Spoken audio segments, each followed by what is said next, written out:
Hey guys, Sly here, and there we go. Hey guys, Sly here, and welcome back to the stream. And tonight's gonna be an interesting stream because, well, I guess before we really get into the nitty gritty and all of all this, I wanted to actually make an announcement. So, as you guys can probably see on the screen, I've finally re-uploaded and made public all 35 episodes of the Caspian Game Awards that I did throughout last year and earlier this year. And that makes me pretty happy, because this was one of the most interesting deep dives that I've ever done for just any sort of topic I'm interested in. And so yeah, as you can see, we have all 35 episodes spanning from the 2020s as of now, the 2010s, the 2000s, and even going as far back as the 1990s, all the way down to 1990. And yeah, I just uploaded all of these just today. They are unedited though, so do keep that in mind. It is just the straight raw footage. They are not altered in any sort of way. The only thing is that I might have increased some of the resolution up a little bit from 720 to 1080p. So that's I think the only extent that I messed around with some of these. But I'm pretty happy that I got all these uploaded, and I even got little thumbnails for them. And I don't know, I recommend you guys check them out. Granted, I will admit some of my nominations and even a few of the winners that I chose, I will admit I did already kind of change my tune on with some of those. And I was originally even planning on doing a full-on Redux stream of this entire series, where I pretty much just go through each and individual thing that I did and kind of reassess my nominations and the winners even. Though, admittedly, I kind of want to wait until the end of this year to start doing that. Once we start getting closer to the end of the year, probably around whenever I eventually do the Caspian Game Awards for 2025. So, yes, I mean, I think I already did confirm that I'm going to be doing this from this point onwards, just as a yearly thing. I just wanted to cover all the years prior because, you know, this is the type of stuff that I'm interested in. I like going into little deep dives of either video game or music history or even film, animation. That's just the type of stuff that I've always been interested in. But let's of course get into the real topic of tonight, because, well, there's a reason why I'm talking about this. Because, well, yes, I may have not been able to do a Redux stream quite yet, because, well, this ended up being a bit of an even longer process than I thought. Well, we're going to do the original idea that I was going to do for this anyways. Or at least the other half of this. And that is, in fact, us doing a tier list, ranking all of the years that we've covered, all the way from 1990 to even a little bit this year. So, yeah, this is an interesting tier list, because, again, we're not covering every single year in gaming history, because we're not covering anything from the 70s or 80s. But I will get to the rules and stipulations later. But this is going to be an interesting conversation that I want to have, because something that I've kind of noticed over my research of doing the Caspian Game Awards throughout all the decades is that there's always been sort of a discussion on what the worst and best years are of gaming. And I think I am knowledgeable enough to kind of give my own take on that, because I don't think I've actually seen many people do a full-fledged tier list of video game years in gaming history. And so I kind of want to be the one to finally do that.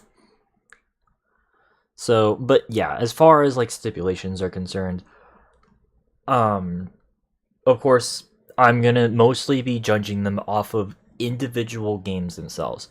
I'm not really as interested in video game controversy history, or at least like on a grander scale. Um, stuff like rocky developments, or any of that stuff. It's not that I'm not interested in that, and that's not that it won't. It's not that it won't affect that. It's just, for me, what I determine to be a really good year or really bad year is the ratio of good to bad games that released in said year. Because at the end of the day, I think that's ultimately what most people see as far as any sort of game. They don't necessarily know the full extent of how long a game's development was, or what types of bullshit that a lot of these studios or people went through with developing these games. And I kind of just want to focus on just the games themselves. And that's how I personally would determine to be whether or not a game or a year was good or bad for any media. This can go for video games, of course, for tonight, but this logic also applies to music in the same way, or with film or cartoons slash like television and stuff like that. And I kind of want to just focus on that. Also, again, keep in mind, every single year does have good games and bad games. I'm focusing on whether or not there's just more good games that I hold a lot of personal respect for in comparison. And I will be looking at my slideshows as well as just general research of different games that came out in a specific year, just to kind of remind myself of what came out that year. So if it does seem like I'm kind of looking over here, that's exactly why. It's because I'm looking at all of the slideshows, and as well as just kind of typing out the exact year of when games came out. So do keep that in mind. And of course, keep in mind as well that this is all just my subjective personal opinion, because I'm going to be honest, there's going to be a lot of hot takes with this list. There's going to be years that I think actually are completely hella overrated, but a lot of people say are some of the best years. And then vice versa. There's going to be years that I don't think were necessarily that bad, but man, did people shit on them online. So do keep that in mind, that this is just my personal opinion as far as that's concerned. And if you want exact reasonings as to why, I highly recommend you guys do check out my Caspian Game Awards series for each individual year, if you guys are interested. So, or at least for like more thorough rundowns on what games specifically came out. And also keep in mind, and this is something that even I tied in with the Caspian Game Awards series, is that there's going to be some games that I'm going to be praising for the year that it officially released, regardless of where it released. Because, well, we count if a game came out in Japan first, but in North America the year later, we're counting the Japanese release as when that game actually came out. So, because there's even some pictures down here where people might be confused of like, oh, is Super Mario Brothers or Super Mario World, that was 1991. No, that was 1990 because it came out in Japan in 1990, for example. Or something like Persona 5, which actually came out in 2016, but it came out in North America in 2017, but will count as a 2016 game. Stuff like that. So do keep that in mind. And again, because this is extremely biased, we're also counting releases of game franchises that I don't particularly care for that much. So that will be factored in as well. But yeah, although before we get into this, I need to do something. I'll be right back. So give me a second. Enjoy the music while you do that.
Alright. I'm back. Sorry about that. I needed to go to the restroom like really bad. So excuse me. So yeah, I do apologize for that. Also, keep in mind my cousins are watching some like sports things, so if you hear anything in the background, that's exactly why. But yeah, let's get into this list. So yeah, and also I forgot to mention one more thing. So obviously, yes, if you can probably tell by my age, I'm definitely someone who's in my mid-20s. So, and yes, we are talking about games from before my time, but you can still judge a game from like comparing it to other games from its time period. So I guess that's kind of my messaging here. And again, we're not going any further back before the 90s because, well, I typically cover a lot of stuff from like the 90s onwards anyways. And I just feel like if we were to have gotten into the 80s, then it would have been unfair because of just how primitive games were by that point. So but anyways, I think we shall begin. So let's begin this, starting with the year 1990. This is what I like to call a transitionary year. So basically, any year where a new console generation starts to emerge, that's pretty much what I like coin as a transitionary year. So that would be 1990, 95, 2000, 2006, 2013, and 2020. Those are, generally speaking, I would consider to be transitionary years. That said, though, 1990 is a bit of a weird year because, well, I mean, first of all, a lot of the games that were coming out around this time, they were still on the NES, but there were also games that were being released on the Sega Genesis, because the Genesis actually came out in 1989, and so there's going to be a decent amount of games that actually came out on that system as well. And considering the games that we got from 1990, it's actually I even mentioned this in our Casting Game Awards. It's actually kind of surprising just how influential a lot of the games from 1990 came out. You know, stuff like Secret of Monkey Island, Super Mario World in Japan, of course, Metal Gear 2, excuse you, Rosemary, Mega Man 3, Dragon Quest 4, known as Dragon War. Excuse you, Rosemary. Rosemary, what do you do? Oh, shoot. Okay, don't do that. Rosemary. Hey, hey, hey, hey, hey. Look. What are you sneezing for? What are you doing? Alright, whatever. Sorry about that. Sorry, I get nervous whenever my cats sneeze like that. Anyways. So, but anyways. So yeah, Mega Man 3, Dragon Quest / Dragon Warrior 4, Final Fantasy 3, which was a lot better than 2, but, you know, whatever. Wing Commander. Like, there's a decent amount of games from 1990 that were surprisingly influential for their time. Granted, obviously, you know, there were plenty of, like, not very good games, like Dick Tracy this, Dick Tracy that. So, I don't know. And I even mentioned this before, 1990 was kind of an awkward year in general, because, again, this was just a transitionary period for not just video games, but just for every single medium. I mean, don't even get me started on what happened with the Grammys back in the day. So we give this Grammy back now? But, all jokes aside, I'm gonna give it a B tier. Surprisingly, 1990 wasn't actually that bad.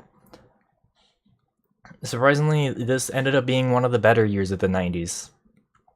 So, I think it's because it was at the tail end of the third generation of consoles that I think that kind of helped. So, I'll give it a B tier. That said, though, 1991, the year that grunge started to reign supreme, the year that Nickelodeon started to explode in popularity thanks to Nicktoons, the year that brought us amazing films like Beauty and the Beast and Terminator 2. It was a pretty big year, right? As far as like, pop culture, right? Well, unfortunately, whenever I was doing my research, I'm not gonna lie, 1991 in comparison to 1990, surprisingly, was kind of the opposite. Which is weird to say because, like, again, 1991, you would think that would be a pretty big year because, again, when people think of 1990 as far as video games are concerned, they obviously think of stuff like Legends of Link to the Past, the first Sonic the Hedgehog game, the first Civilization game, Final Fantasy IV, Super Castlevania 4 as well. And hell, even some like underground sort of cult classic games like Battletoads or Super Ghouls and Goblins or Super Ghouls and Ghosts, excuse me. Or even like Lemmings. Like it was a pretty some iconic game. Hell, that's the year that the Super Nintendo came out in North America. So how could it like be any bad? Well, let me remind you that this was also a year where, yes, while the Super Nintendo did come out in North America, there was still a lot of NES games that were being made, and a lot of Game Boy games that were being made that were kinda icky, to say the least. I don't really know how to describe it. Other than, well, I mean... We come from the mares. Okay, not that. Okay. Okay, I won't use a soundboard for every single year. I guess I'm just trying to make a joke, but I don't know, man. Those are kind of the only notable examples of games that came out in 1991, and strictly 1991. If we're obviously counting North American releases, then, a bunch of other games would count, but man, there was just a lot of just shovelware that came out in 1990, and this year is especially offensive because, well, let me remind you, in the words of James Rolfe AVGN, What? LJN bad.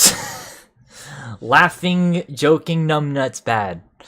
Because I'm gonna be real, 1991 was sort of the... I mean, yes, they were around in 1990, but I felt like 1991 was really the year that they reigned supreme in the amount of just garbage licensed games that came out. Like, it's pretty bad whenever I was doing the research. And that's kind of why whenever I was doing the episode, I was not really that excited talking about 1991, and that sucks because 1991 was amazing in every other department, but not for video games. So I'll put it in a D tier for now, but I might lower it as we go along. I mean, it also doesn't help that I'm pretty sure this was the year that also brought us... wasn't this the year that brought us the Philips CDI? Or was that 92? I don't remember.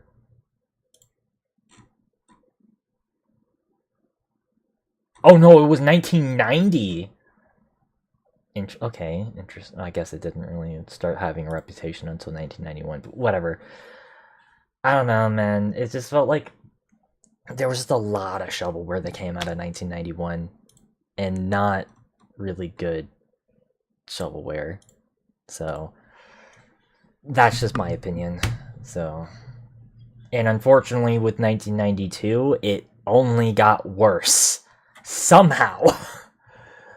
Again, there's some notable games that came out in 1992. Obviously, your Mortal Kombats, your Wolfenstein 3Ds, your Contra 3s, your Super Mario Karts, if you're a fan of that. But man, 92 I'm gonna be honest, this was really rough doing my research on, even more so, because again, there were just a lot of just terrible licensed games that were being made, and just a lot of weird experimental games that were being made around this time. I mean, and hell, even games from respective franchises that are just kind of icky. Like, for example, Night Trap, which I like Night Trap. I will admit, it's a guilty pleasure, but I'm not gonna go out of my way and say that it's a good game. You know? Or even stuff like all the shitty ports, like even like the ports of a lot of games. Because yes, even though that this was the year that brought us Mortal Kombat, let me remind you about all the ports from this. It was like for the Super Nintendo and the Genesis. Well, I guess to be fair, the Genesis version's fine, but Game Boy version, anyone? Or even like all those like shitty Home Alone NES and Super Nintendo games that came out around that same time. Or that shitty Addams Family game on the NES. Because again, NES games were still being made around this time. Again, insert a lot of games that were reviewed by Angry Video Game Nerd. Most of them came out in 1991 and especially 1992. It was actually crazy seeing what was released in 1992 that was covered on AVGN. It's insane. Or even just a lot of other game reviewers like him. I mean, this was also the year that brought us the Sega CD, which had some pretty mixed results. I already mentioned Night Trap being one of those examples. So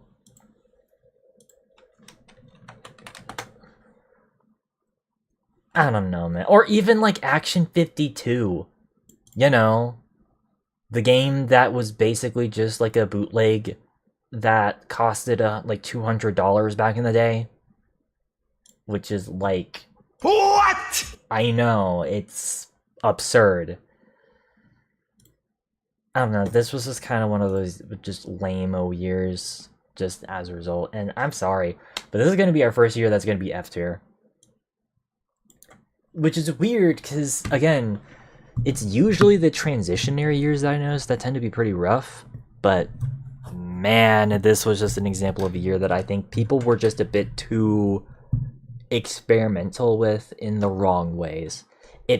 I guess you can call it the night, like, you know how like people don't praise 1990 at all for music because it was a terrible year for music.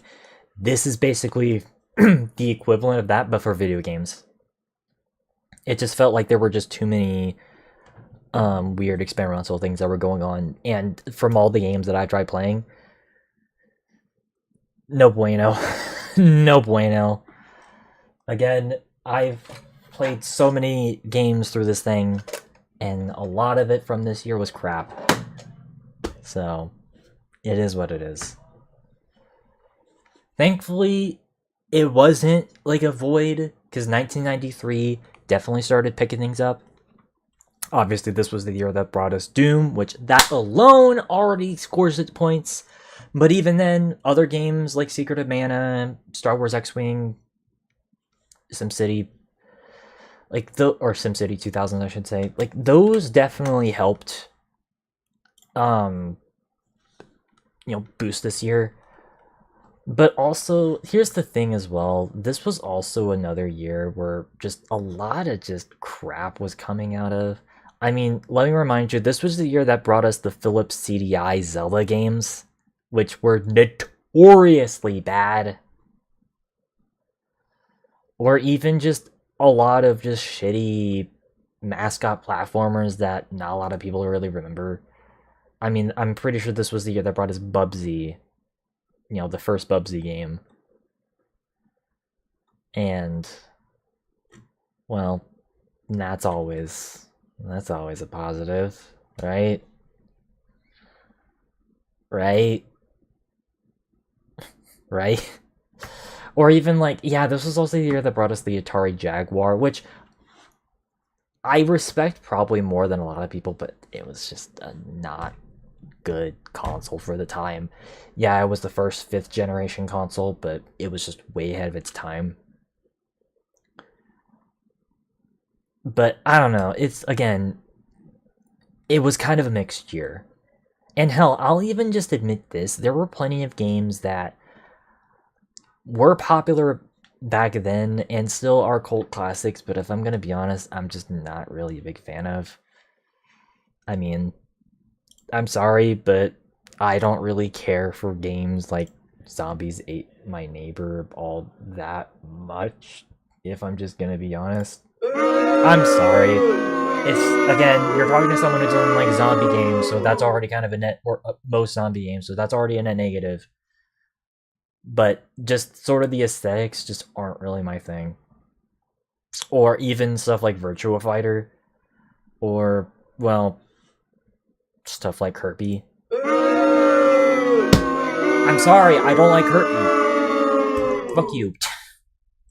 So, but that being said, though, there were plenty of games that are well deserving of their recognition from 1993. I already mentioned X-Wing. Yeah, SimCity 2000. Mega Man X. I mean, that's like the best Mega Man game, right? The original Star Fox. So, or hell, even like some other cult classics, like, yeah, Gabriel Knights, or Sins of the Father, stuff like that. And of course, the legendary Doom. So, it's not all doom and gloom, pun intended. So, I will give it a C tier, but do keep in mind that I just don't think it was an amazing year.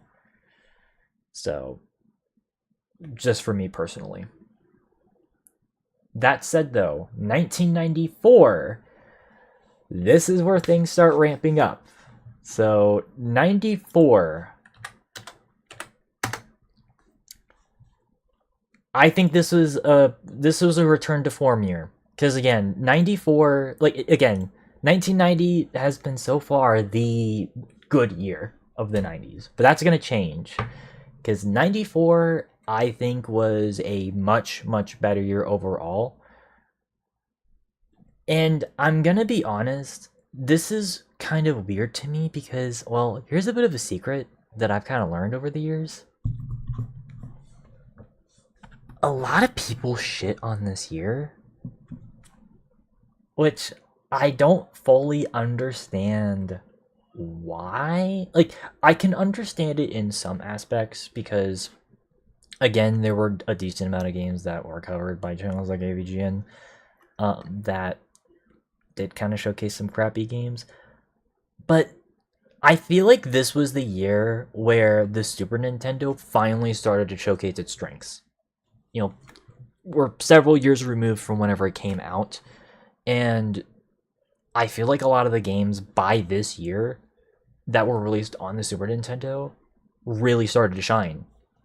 I mean, this was the year that brought us Earthbound, Donkey Kong Country, Super Metroid, Final Fantasy VI.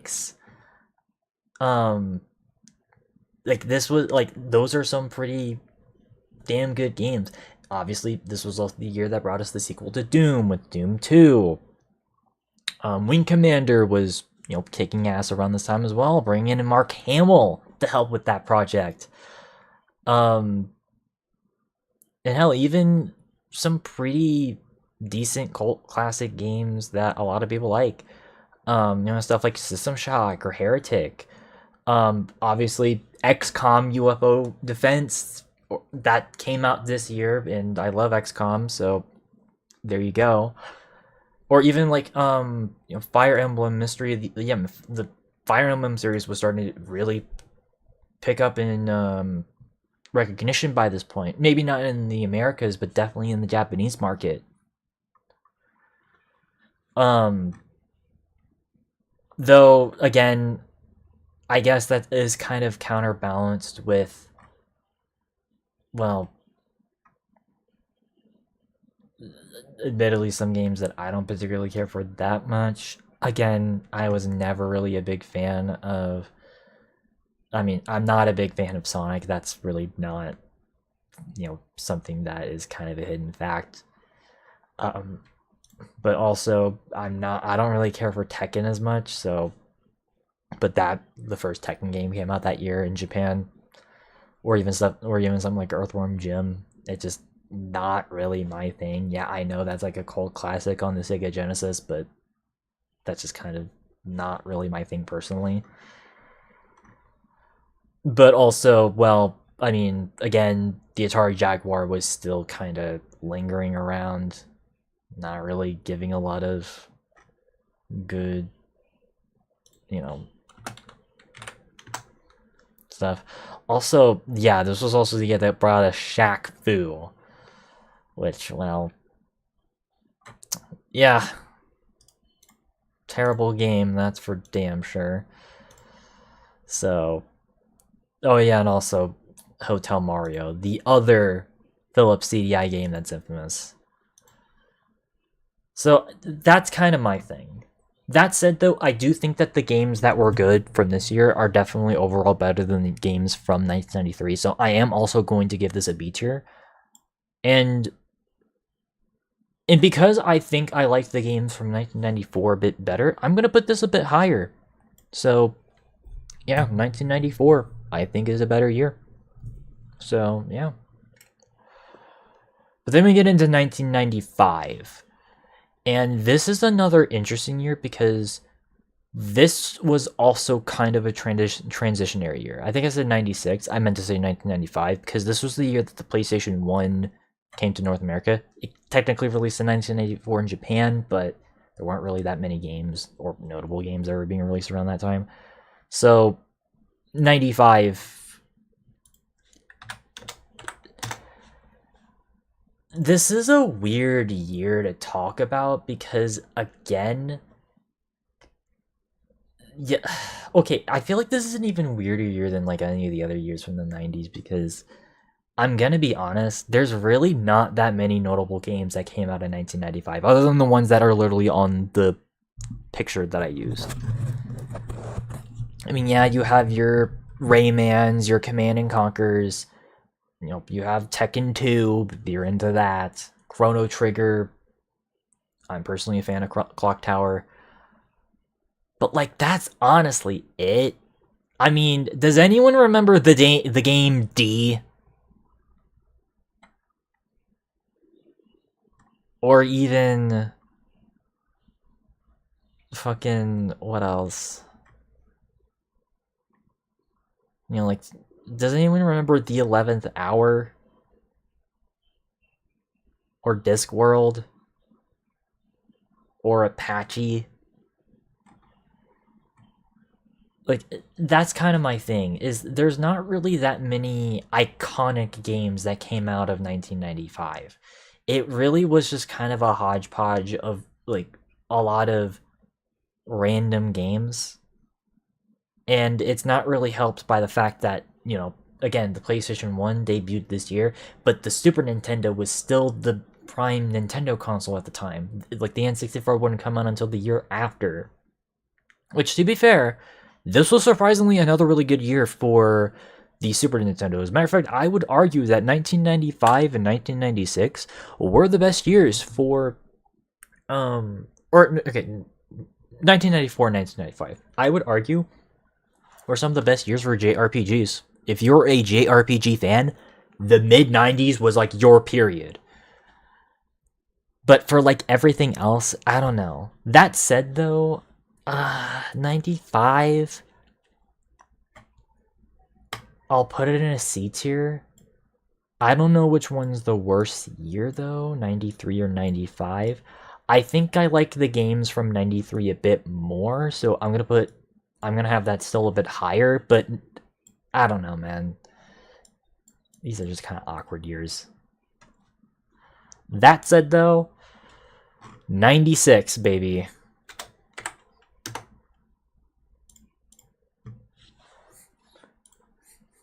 Oh, wait, where's my thing? God damn it. Now this is a force to be reckoned with. It's time to kick ass and chew bubble gum, and I'm all out of gum. By the way, I kind of forgot to do my for 94 for Weezer, but whatever, it's fine. Okay, but 96. I'm gonna be honest. 96. I mean, there's some. I mean, yeah, there were some like questionable games that came out that year. Every year has that. I mean, I don't think really anyone's the biggest fan of like the 3D Contra games from this time. I mean, yeah, Contra Legacy of War, trash. Bubsy 3D, trash. People aren't even really a big fan of the first Persona game nowadays either. But here's the thing about 1996. I mean, you see it on the screen right here. Look, Duke Nukem 3D, Resident Evil 1, Quake, which you guys now should know I fucking love Quake. Super Mario 64, Crash Bandicoot, and Tomb Raider. May I repeat all of those, because... And that's not even going into other games, like Parappa the Rappa, Command & Conquer Red Alert, Donkey Kong Country 3, Super Mario RPG, Mario Kart 64, which I personally like, Broken Sword 1, like, Civ 2, Panzer Dragoon 2 even. Like, yeah, this was surprisingly a really damn good year, as far as I'm concerned. Yeah, let me look at the... Yeah, I'm gonna look at the slideshow again, because there were a ton of honorable mentions I had. Yeah, even... Yeah, I already mentioned Donkey Kong. Yeah, the original Harvest Moon. Star Wars Shadow of the Empire, if you're into that. Daggerfall, which was a huge, innovation in the RPG genre, I would personally say. Wing Commander 4, even. And hell, even like other sort of cult classic games that came out around that time as well. Stuff like Wipeout, or even the first Soul Calibur game, technically speaking, with Soul Edge.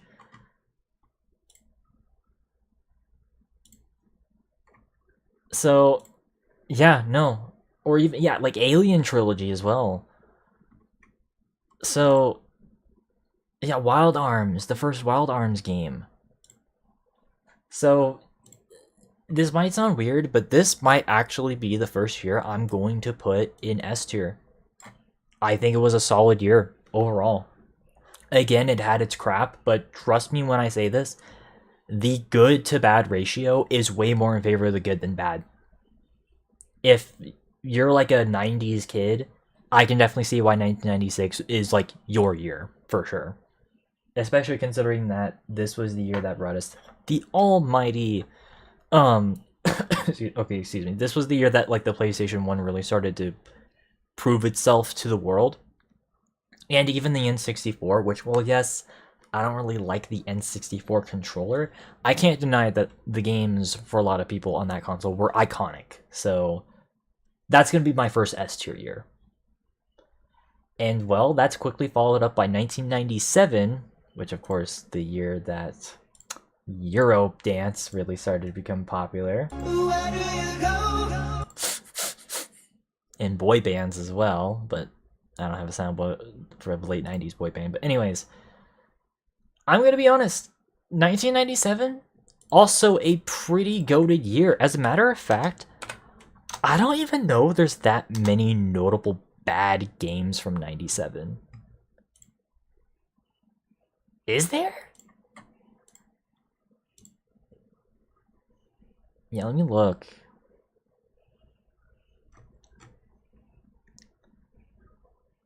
Interstate. I mean, maybe Sonic Jam, but like, honestly, I think 97 was just a solid year all around, right?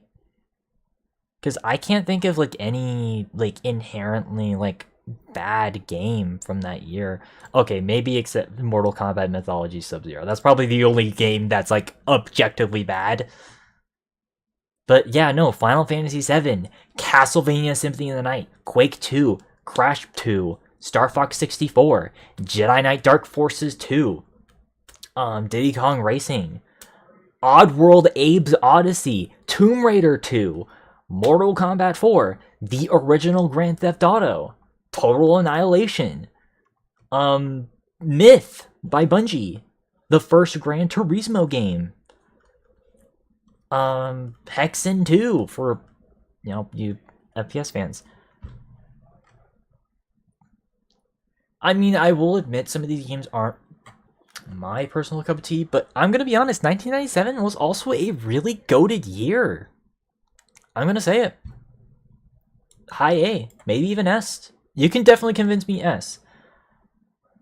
I think that 97 was a fantastic year, and I would not blame anyone who would say that that's like a top year for gaming, for sure.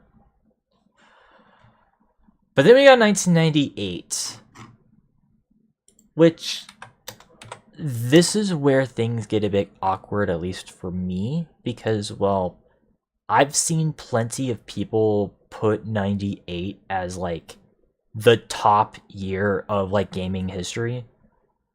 Or, like, if not, like, one of the best years.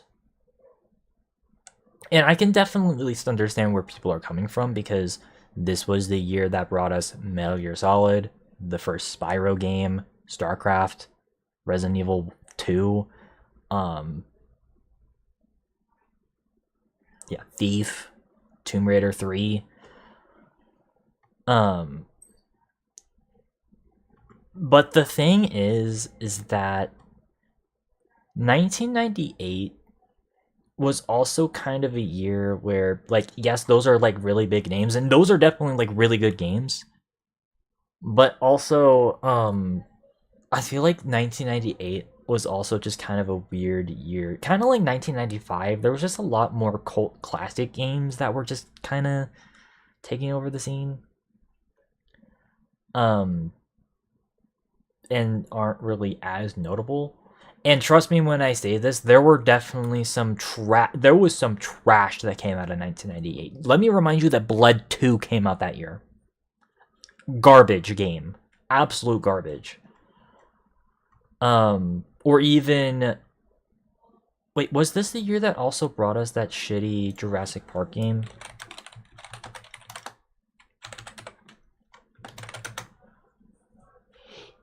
Yes. Trespasser. Literally one of the most broken games when it came out. Yeah, Jurassic Park Trespasser. You know, the one with like the wonky arm.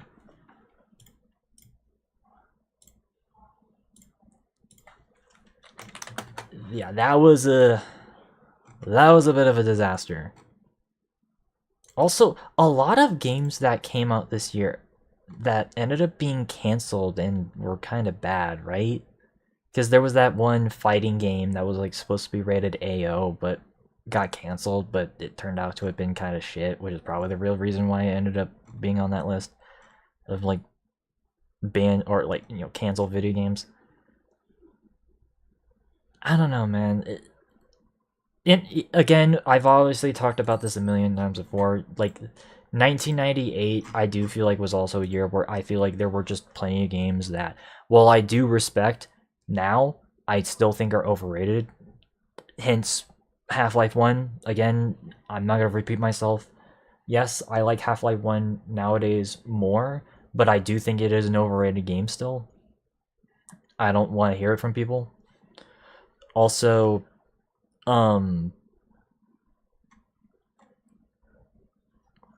well, yeah, this was the year that brought us Baldur's Gate, but again, after the whole Pinkerton situation a couple years ago, I don't want to touch anything related to D&D. And I've obviously talked about this before, but I don't really care for Crash or Banjo-Kazooie that much either. So... Or Fallout, in the case of Fallout 2. So, I don't know.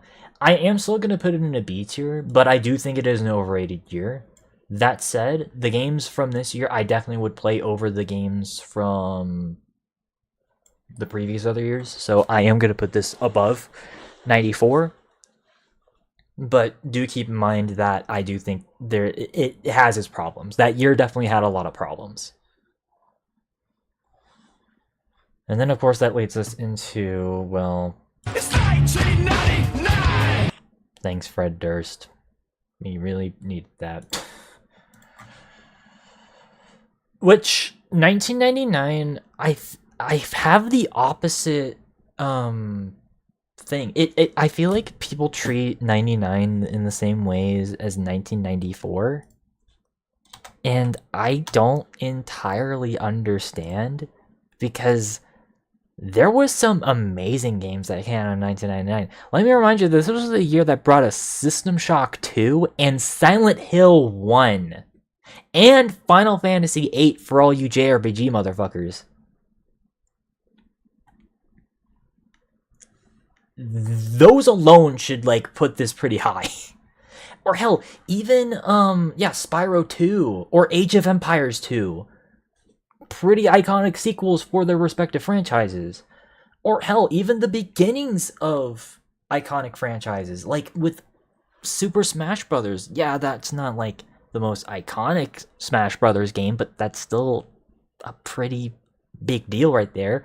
Yeah, the original Siphon Filter as well. Unreal Tournament, which I still think is a goated, PvP game.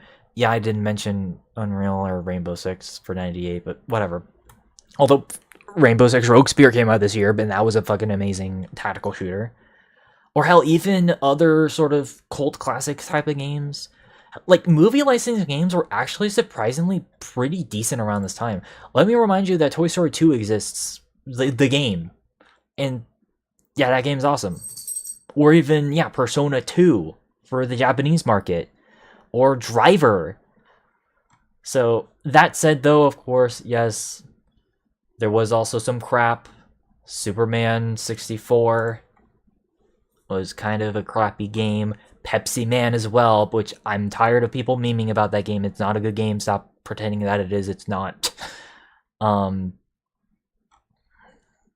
What else? I mean, I think the Tomb Raider game, Tomb Raider Revelations was okay, but you can definitely tell that was kind of whenever Tomb Raider was starting to wane a little bit. So, and hell, this I feel like was also the year where the N64 kind of overstayed its welcome in a lot of departments, because, well, there was a lot of crappy N64 games that were released in 1999. So I can at least understand why. I guess I can understand why people don't really have high regards for 1999. That said, though, I'm gonna put it in. Okay, I'll put it in an A tier. I don't know if 97 or 99 is the better year. I'd say it's pretty close, but I still think overall it was a net positive year. So I don't understand motherfuckers who put this in like the top 10 worst years. It's nowhere close. Nowhere close. That honor goes to the next year.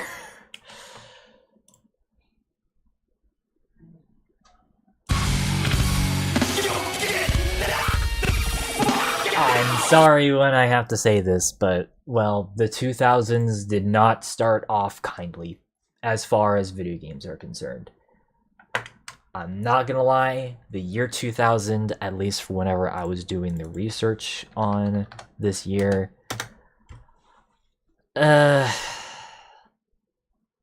movie license crap was all over this shit. I mean, and, well, very bad sports games as well. Yeah, like, I'm even just looking at the list. It's just Madden, NFL, Dave Mirra Freestyle, which is obviously, like a lot of this is just crappy sports games or just movie license crap. Like, Evil Dead: Hail to the King, which wasn't really well received back in the day. I don't know, man. And I've obviously talked about this as well, but even games that people really like Deus Ex, I'm sorry, I just don't really like it that much. What a shame. I know, JC Denton, I know you're good meme, but not good game. Or at least a game that's held up that well in today's standards, or even back then. So, and again, Baldur's Gate 2, again, I don't really care for D&D all that much anymore. So, what am I supposed to do with that? Tomb Raider Chronicles, which was kind of when Tomb Raider was really in its dark age, or its first dark age. Hitman, yeah, that started that year, but man, that first Hitman game was awful.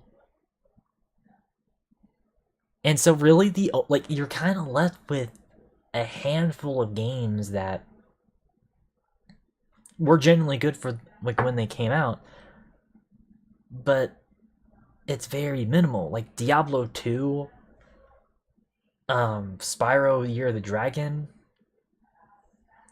for a lot of people, Resident Evil Code Veronica, which fair enough. Just at Radio, Command & Conquer Red Alert 2, which fair enough. But that's it. Okay, to be fair, Soldier of Fortune, that's another good FPS game. But that's about it from 2000. I don't know what it was about this year, but it just felt like this year was just ugh. So yeah, I'm sorry, but I'm putting this year an F. So I think, objectively speaking, 92 was probably the worst year, but man, the year 2000 was just awful. It was really bad. I don't think people realize that. It was truly an awful, awful year. It left a bad taste in my mouth. So, yeah. Thankfully, though, it does come back because, well, we then get into the year 2001, which surprisingly, easily one of the best years. S tier. Again, Silent Hill 2 and Halo Combat Evolved alone already puts this year pretty ahead. But even then, I mean, yeah, even just the list of games that are just right here on my screen.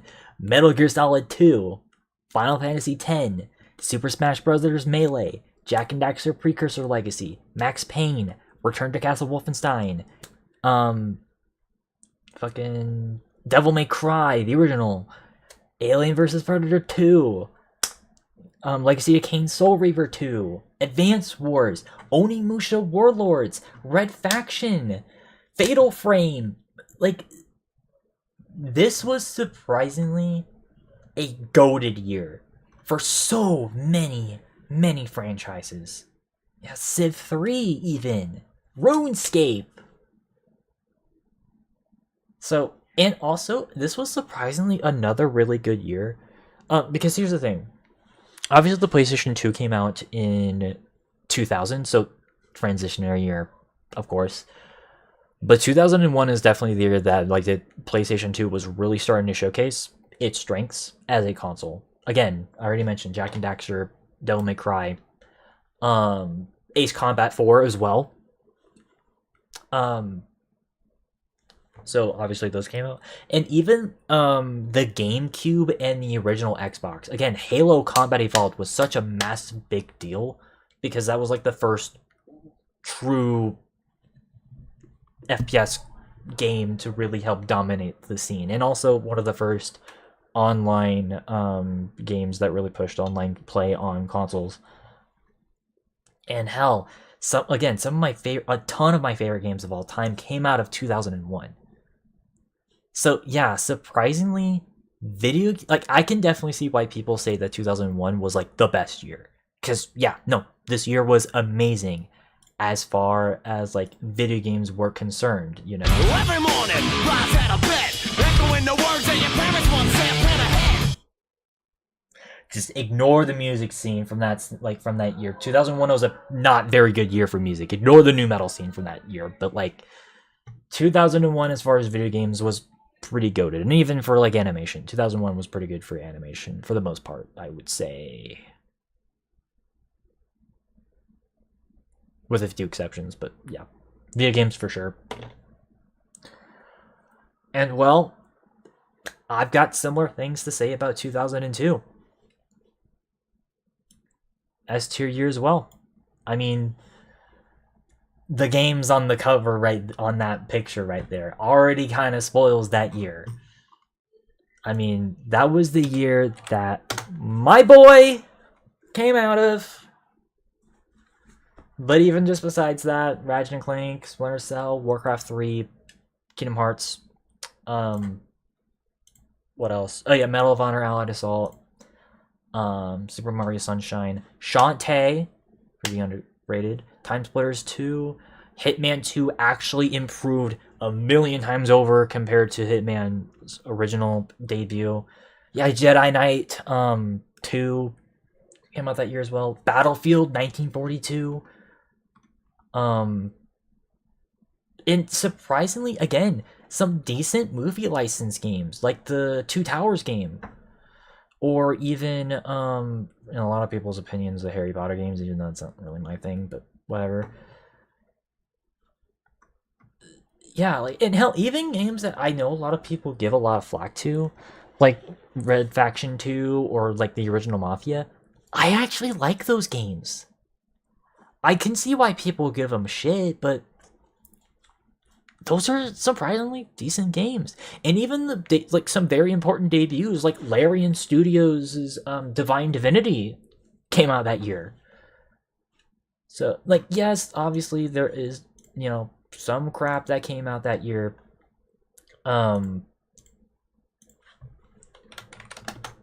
Like Resident Evil 0. Yeah, I don't think anyone's really going to be defending that game that too much. But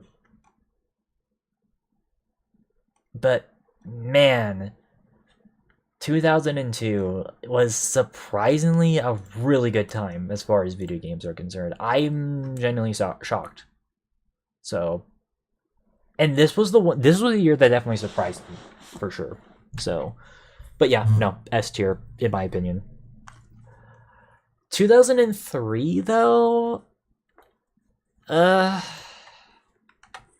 felt like, okay, 2003 is kind of similar, funny enough, to 1993 in the sense that there's a lot of like iconic games from that year. Obviously, Knights of the Old Republic came out that year, fantastic game. Prince of Persia: Sands of Time, classic as it should be. Tony Hawk's Underground as well.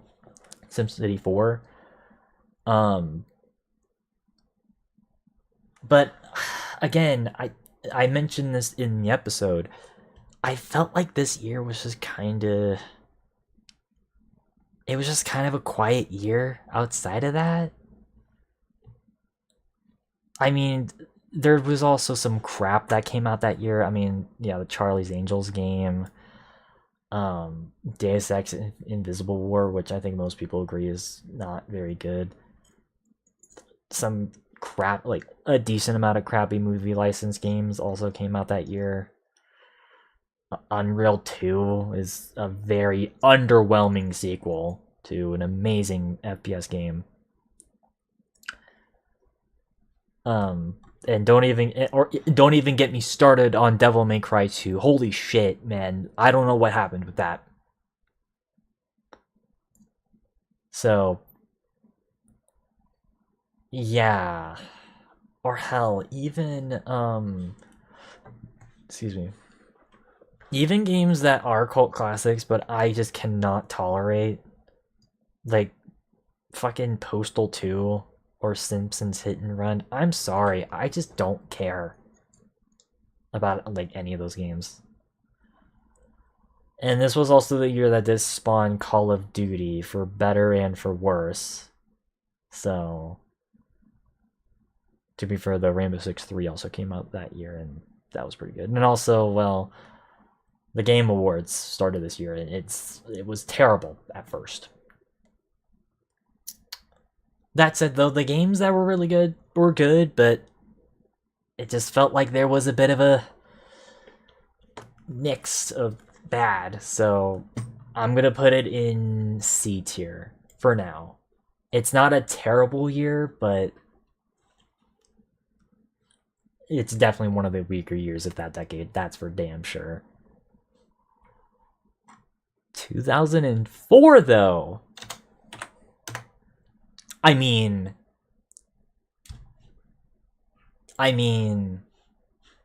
you see it. You see my boy right above. My favorite game of all time came out that year, Sly 2. And even other die-hard classics came out that year, like Half-Life 2, GTA San Andreas, World of Warcraft, Metal Gear Solid 3. My personal favorite Ratchet and Clank game, Up Your Arsenal, even though YouTube shits on that game all the time. Whatever. The Sims 2. Like, it was Burnout 3, Gran Turismo 4. Cave Game actually technically even came out that year. So, it was definitely a lot of really, really good games came out of 2004. But here's the thing, though, and I think this is something that people tend to also forget about 2004, is that, well, yes, I do think, generally speaking, most people do consider 2004 to be, like, amongst one of the best years. And I definitely do consider that myself. This was also this is also just kind of an awkward year to talk about because, again, movie license games were really starting to kind of overstate their welcome a bit around this time. I mean,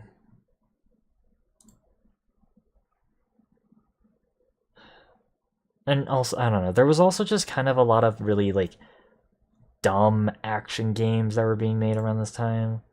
Like Def Jam Fight for New York. Or like, or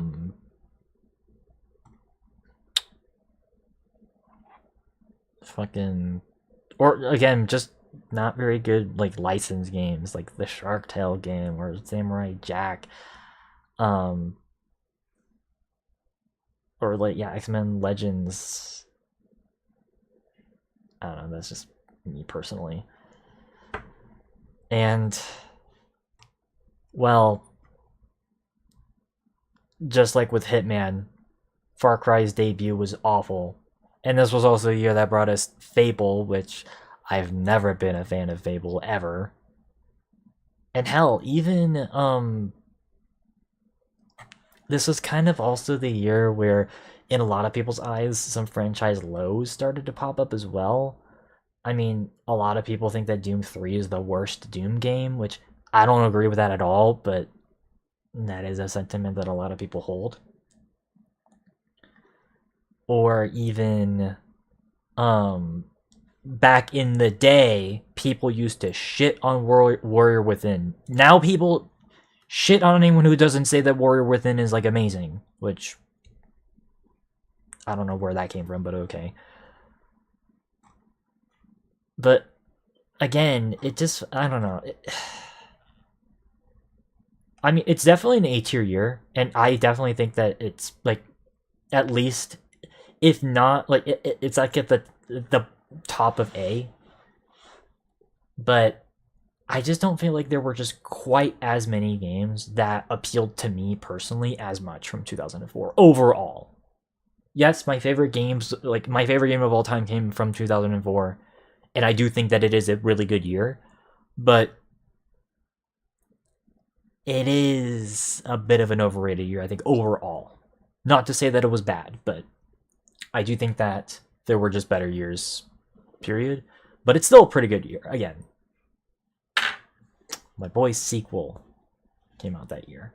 And, I mean, Half-Life 2 speaks for itself. Ratchet & Clank speaks for itself. Metal Gear Solid 3. So,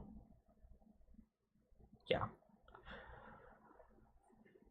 That said, though, I do think 2005, I said this in our Caspian Game Awards episode, I think 2005, in my personal opinion, is the best year in gaming history, bar none. So, you know. Your mother was a broken down tub of junk with more gentleman callers than the operator. I'm sorry. Liar!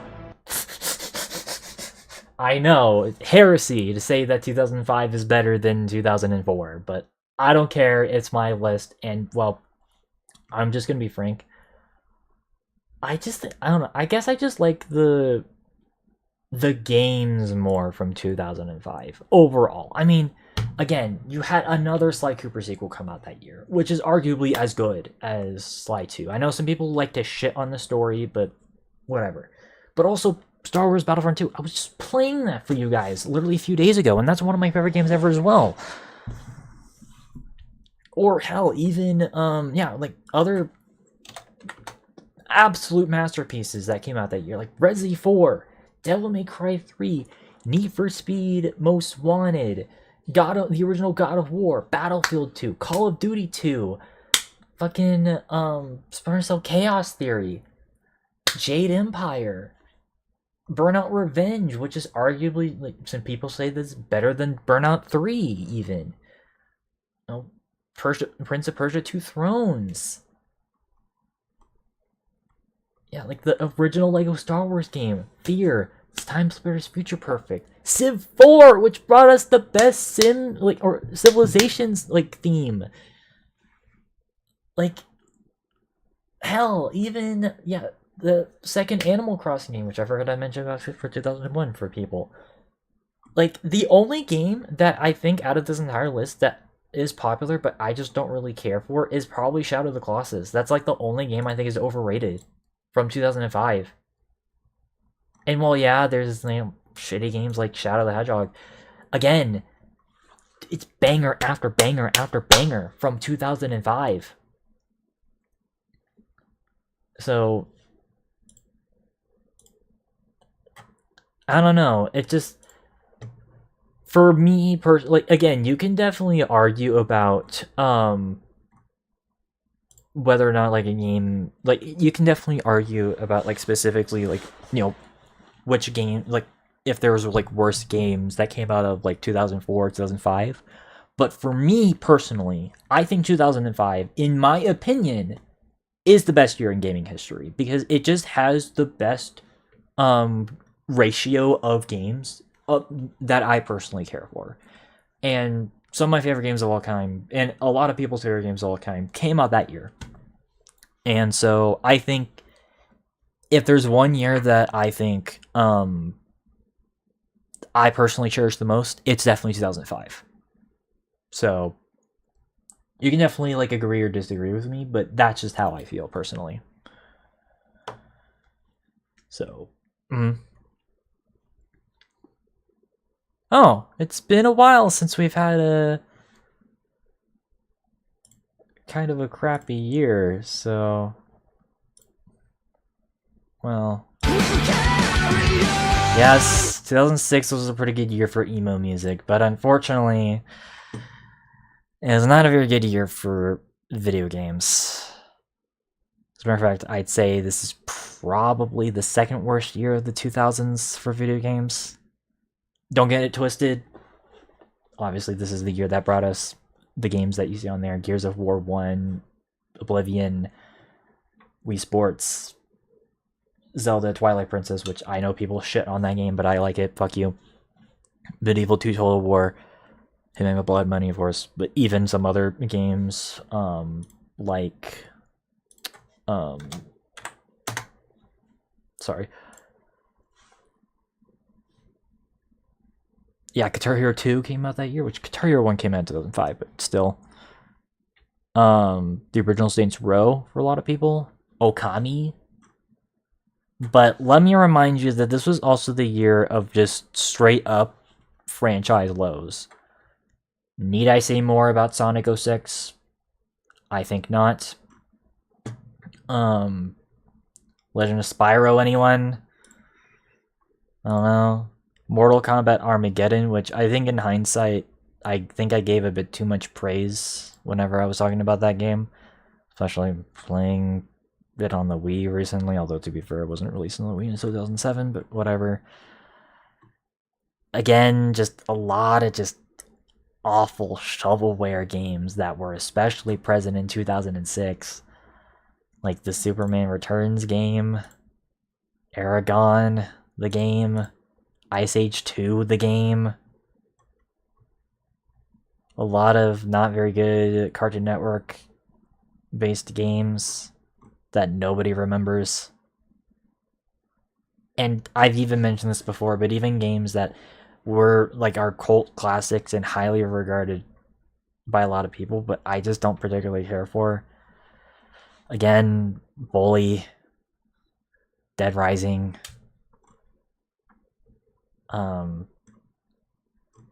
I just don't really care for those games. So, yeah, Neverwinter Nights 2, which I kind of forgot that game had a sequel. I don't know, man. This was just kind of an awkward year, which is weird because 2007 was a goated year too, which we'll get to that in a second. But I don't know, 2006 was just kind of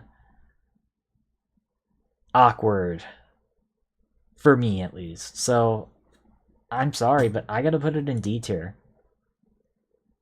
I don't think it was that good of a year, people. It really wasn't. I don't know what it was, but it just did not have that momentum. Thankfully, though, for 2007, yes, this year, I do agree that this was also a goated year. As a matter of fact, I'm going to just straight up say it. I think this is probably the second best year in gaming history.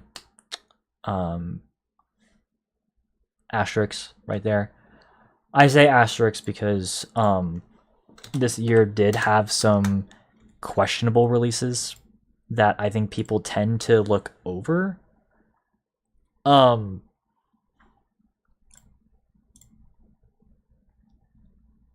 You know, like questionable in the sense that like they're just not really that great of releases. You know, stuff like fucking the B-movie game. Again, movie license games obviously are going to be around, but I don't know. But even then, stuff like Crash of the Titans or Clive Barker's Jericho. But again, it's the ratio of good to bad that really does make 2007 to be a goated year, at least in my opinion. Because this was the year that brought us Halo 3, Bioshock, Super Mario Galaxy, Call of Duty 4, Portal, the first Uncharted game, which again, I know people shit on, but I liked, so fuck you. Mass Effect 1, TF2, Team Fortress 2, motherfucker. Guitar Hero 3, the original Assassin's Creed, the original Witcher, Command & Conquer 3 as well. Fucking... And hell, like even Rock Band, which I actually like Rock Band. You know, Lego Star Wars Complete Saga, which obviously that's not a new game, but also came out that year. Skate 1, Metroid Prime 3, Ratchet and Clank Tools of Destruction, Stalker, Ace Combat 6, Forza Motorsports 2. Like, 2007 was a really damn good year, all things considered. And hell, even games that aren't really liked by a lot of people, but I personally like, you know, like Medal of Honor Airborne, or even Star Wars Battlefront Renegade Squadron. This was a goated year, at least for someone like me. Again, I am emotionally attached to a lot of the games that came out of 2007, and so because of that, I am a bit biased, but for me personally, this is the second best year in gaming history. So, You may disagree with me on that, but I just love a lot of games from that year. So, yeah. But then that gets us into 2008, which I've always have had iffy opinions on with 2008. It's not as bad as 2006, but again, I just felt like this year was just kind of plagued with a lot of problems. And this year's problem is that while yes, there are plenty of highly, high profile games that came out that year, Mario Kart Wii, Far Cry 2, Dead Space, GTA 4. The thing is that a lot of the games that came out this year, they're not like the top tier games of their respective franchises. Like, for example, GTA 4. That's Goldie's favorite GTA game, but it's not a lot of people's favorite GTA game. A lot of people prefer to play either San Andreas or GTA 5, for example. Or with something like Metal Gear Solid 4, again, I think most people do say that that is the weakest out of the mainline MGS games. Or something like Fallout 3, which was highly criticized for just the way that it looked back in the day. And even just how it played. And well, I was never a big Fallout fan anyways, so yeah. Or hell, even something like Call of Duty World at War, which I love World at War, but it's not on a lot of people's like top lists. Same thing with Far Cry 2.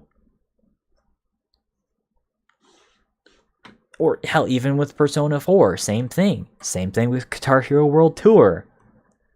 That's kind of something that I know. Soul Calibur 4 as well.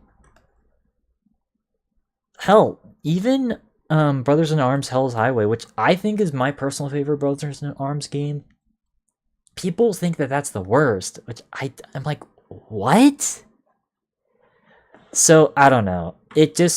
And also, this year was also plagued by, again, questionable releases, like Banjo-Kazooie Nuts and Bolts, or even the 2008 Turok game, Silent Hill Homecoming being a massive offender in that department as well as like some of the worst examples of some movie licensed games, like the Iron Man game that came out that year. So it's a year that unfortunately is plagued with problems. It is definitely a better year than 2006. I think I've deduced that as much, but it is a C tier year. I think just out of the fact that there's just a lot of problems, it is a C tier year. 2009 though, thankfully, I think this was a pretty good year, all things considered. Again, some of the weird it does have some pretty notable bad games that came out this year. I mean, Wet makes me feel wet, but not in a good way. 50 Cent Blood on the Sand. It's like, why? Final Fantasy 13? Rogue Warrior? Anyone? Although, to be fair, this was also a year that was... Or, hell, even League of Legends. Which, I'm sorry, but I refuse to touch League of Legends. Just for personal reasons. That said, though, there were some genuinely really good releases in 2009. Assassin's Creed 2. Infamous. The original Demon Souls. Uncharted 2. Left 4 Dead 2. Dragon Age Origins, Sims 3, Ratchet & Clank Crack in Time, Forza Motorsports 3, Halo Wars, Bayonetta. Like, this is definitely a really good year.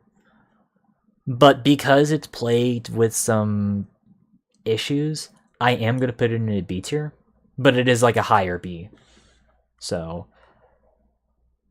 pretty good year all around, but it does have some massive issues, and unfortunately, it did spawn in some kind of crappy stuff. So,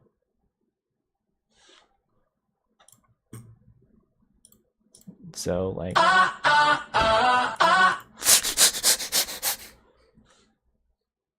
sorry, okay.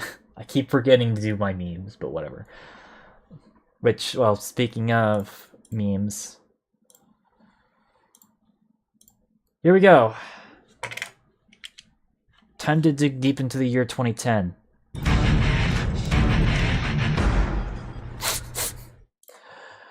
(2010), the first year of the decade, and surprisingly, in my opinion, the best year of gaming from that decade. As a matter of fact, I'm gonna put an S tier. Yeah, I said it. 2010, I think, was the best year of the 2010s as far as video games are concerned. Again, it does have its crappy games and its crappier moments, but, well, this was the year that did bring us some absolutely legendary games. Red Dead Redemption needs no introduction, but there's other games that came out of that year as well that were amazing. Mass Effect 2, Assassin's Creed Brotherhood, God of War 3, Halo Reach, Limbo, StarCraft 2 for a lot of people, Battlefield Bad Company 2, Donkey Kong Country Returns, which I think is actually a pretty underrated return to form for the Donkey Kong series. Skate 3, Toy Story 3 was a surprisingly hidden gem that I don't even think I mentioned in our Caspian Game Awards. Well, I'm mentioning it now. The original Xenoblade Chronicles. So, and hell, even games that I actually kind of like that aren't really well known, like Metro 2033. Or hell, even Amnesia: The Dark Descent, which, for better or for worse, basically brought in like viral horror games into the fray. And hell, I'm even a little bit of a defender of Force Unleashed 2, even though I acknowledge it's way too short of a game. Same thing with Dante's Inferno and Castlevania Lords of Shadow. I don't know, it was just a pretty good year with only a few handful of games that were kind of shitty. Like Kane Lynch 2, I will admit that's probably the biggest stain of 2010. But I don't know, 2010 was a really solid year, I'd say. So yeah. And so yeah, I don't know. But then we got 2011,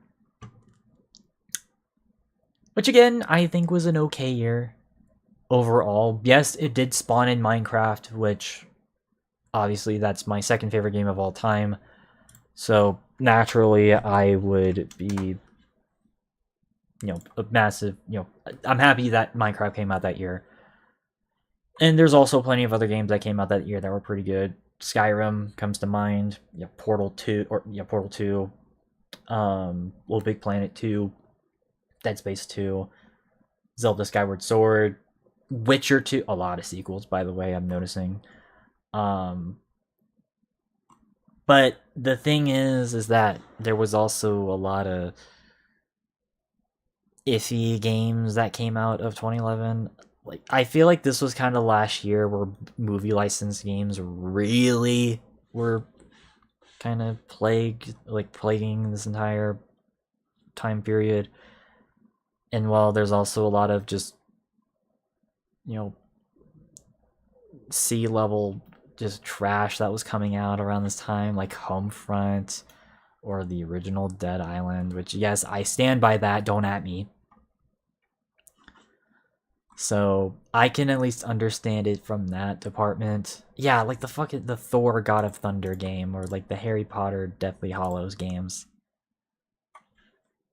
But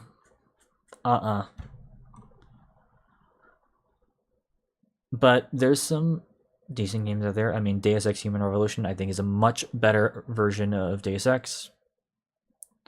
And now, even like games that I think are just fine, like Uncharted 3, yeah, that game has massive narrative problems, but I kind of liked. So, I'd say this is a B tier. Yes, I love Minecraft, but Minecraft's not enough to save a lot of the bullshit that happened this year. So I think it's... Okay, because of Minecraft, I think it's better than 2009, but... Yeah, there was some weird stuff going on that year. And then we reached 2012.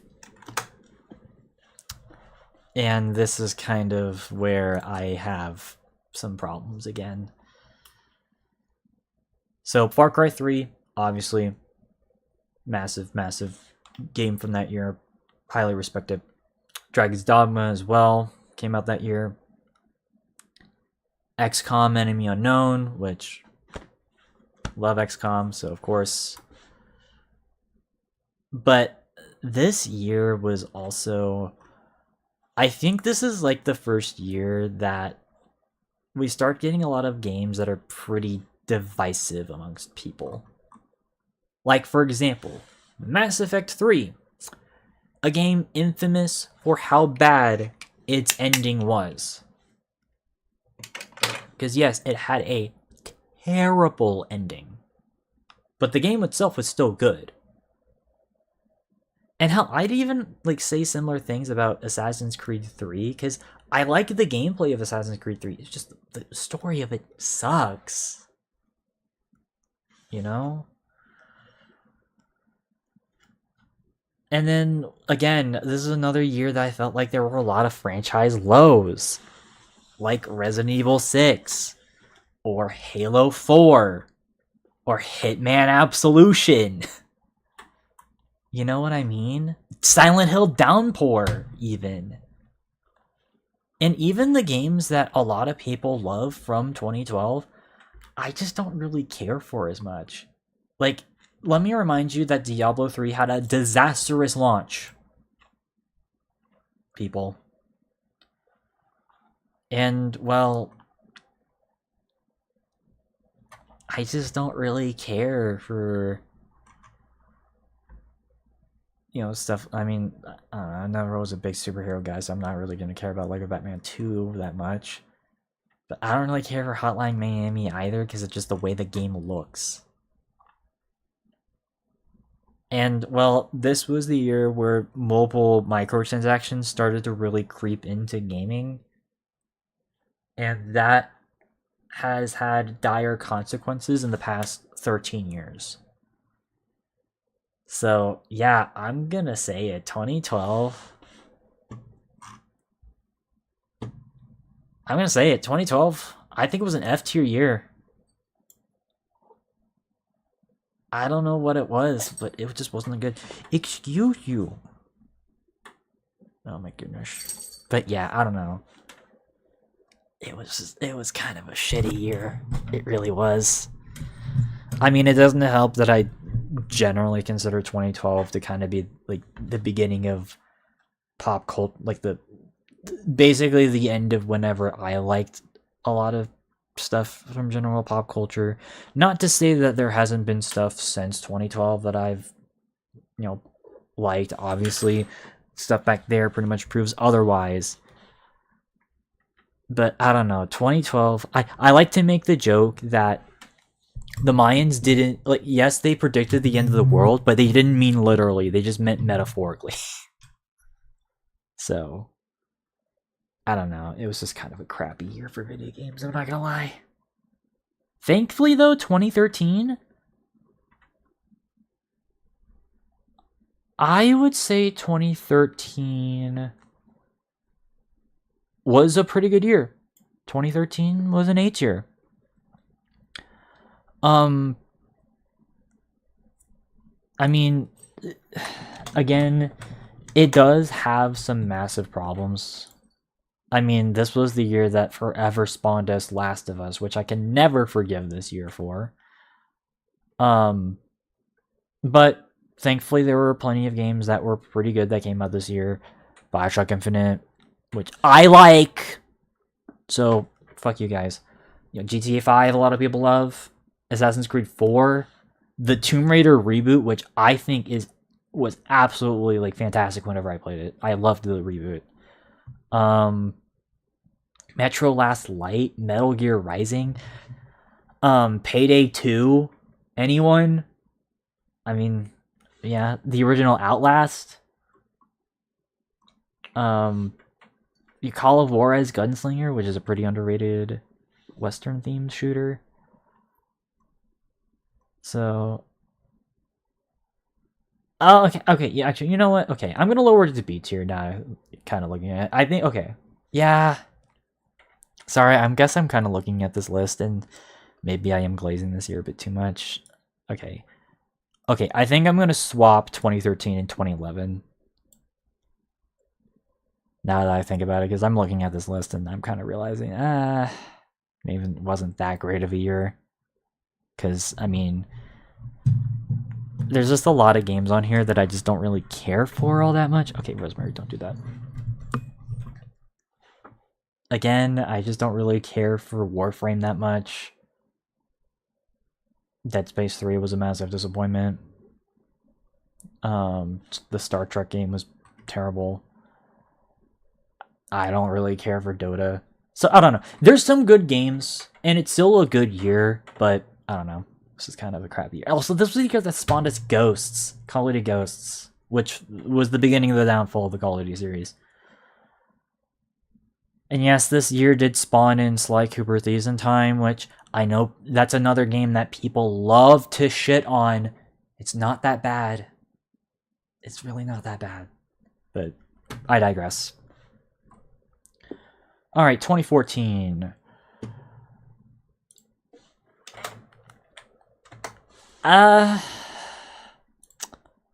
Some people say that this is like one of the worst years in gaming history. I can understand it to a certain extent.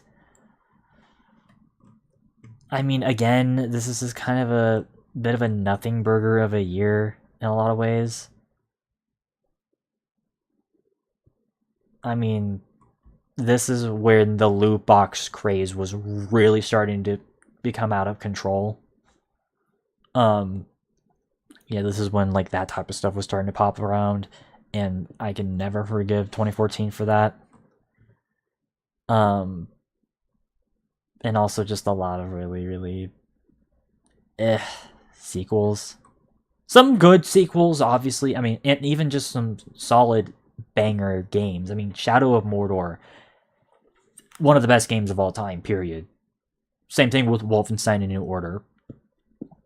Highly recommend those games. Mario Kart 8 and Far Cry 4 as well, I think are fantastic. But this was also a year that did kind of birth a lot of just cult classic-y games. Again, it's kind of like 2000. It's kind of like 2003 in that there were just a lot of games that are kind of more cult classics. I mean, hell, my game of the year that I chose for 2014 was kind of a cult classic. So, and also, to be fair though, this was the year that did bring us FNAF, which for better and for worse did change the indie horror landscape. So, also this was the year that brought us the first Watch Dogs, which, well, I don't think that game was that bad, but I don't know. And Sims 4, which I like the core of Sims 4, but it did overstay its welcome. So I am going to put this at a C tier. I do think that this is it worse than 2003? I guess. Again, it's just plagued by a lot of games. I don't think it's the worst year in gaming history, but it was pretty rough. That said, though, 2015, oh my fucking god, F. Just F. If there's one year from the 2010s that I think was absolutely terrible. It was 2015. Yes, you had your Witcher 3s. You had your Metal Gear Solid 5s. And you had your City Skylines. That's about it, though. Dude, this was a really bad year. Like, dude, if 2014 was the year that, like, loot boxes really started to, like, creep up, this was the year, like, I said, oh, kind of out of control. No, that's a lie. 2015 was when they were out of the fucking control. Every first-person shooter game that was AAA had some sort of form of stupid loot box. Halo 5, Black Ops 3, Battlefield Hardline, Rainbow Six Siege. And again, I like some of those games, or at least parts of some of those games. Like, I like Black Ops 3 Zombies. Black Ops 3 Zombies is amazing. But the multiplayer and the campaign suck ass in that game. And Halo 5 Guardian is an offense to the Halo name. I hate that game. Like, that game pissed me off so much. Like, it's basically my Rise of Skywalker for Halo. Like, I fucking hated Halo 5. And well, yeah, Rainbow Six came back. Problem is, they turned it into a stupid esports, like, competitive scene game, which I'm not a big fan of. And again, a lot of the games that were kind of praised from 2015, I just don't care for. I've always been a huge critic of Undertale. I just think that game is absolutely overrated as fuck, especially when you compare it to its, inspiration, Earthbound. And, well, you see it on the cover. Life is Strange also came out that year. And while that wasn't the game that popularized the stupid episodic format of a lot of games from the mid-2010s, it represented some of the worst of that. And this was also the year that brought us a lot of just kind of gimmicky multiplayer games that honestly just didn't really deserve a lot of recognition. Like, I don't know. I just don't care for Rocket League all that much. Again, if I wanted to play a car game, I would just go play an actual racing game. I don't want to play something that's basically just a sports car game, or whatever you want to call it. Unless we forget about some of the crappier console exclusives that came out this year, i.e. the Order 1886, which was literally just a tech demo and not even an actual game. Also, I'm pretty sure the studio who made that game, they don't even exist anymore, right?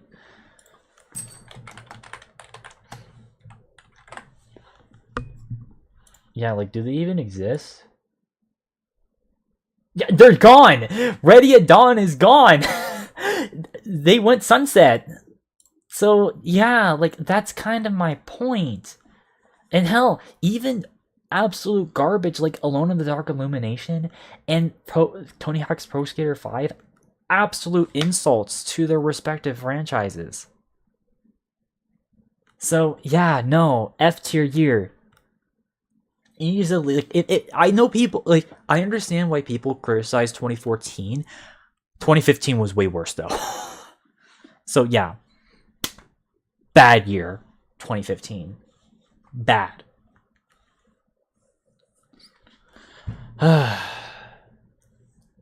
Alright, well, thankfully things did get better, at least briefly. Because 2016, for the most part, I think was pretty good. As a matter of fact, I'm going to put that, excuse you, I'm going to put that right above, like in between 2004 and 97. 2016 had some fantastic games come out there. Excuse you! Rosemary, come here. My goodness. You're sneezing a lot. Rosemary, come here. Off of the camera. Are you okay? Hey, Rosemary, Rosemary, Rosemary. Hey, hey, hey, hey, hey. What?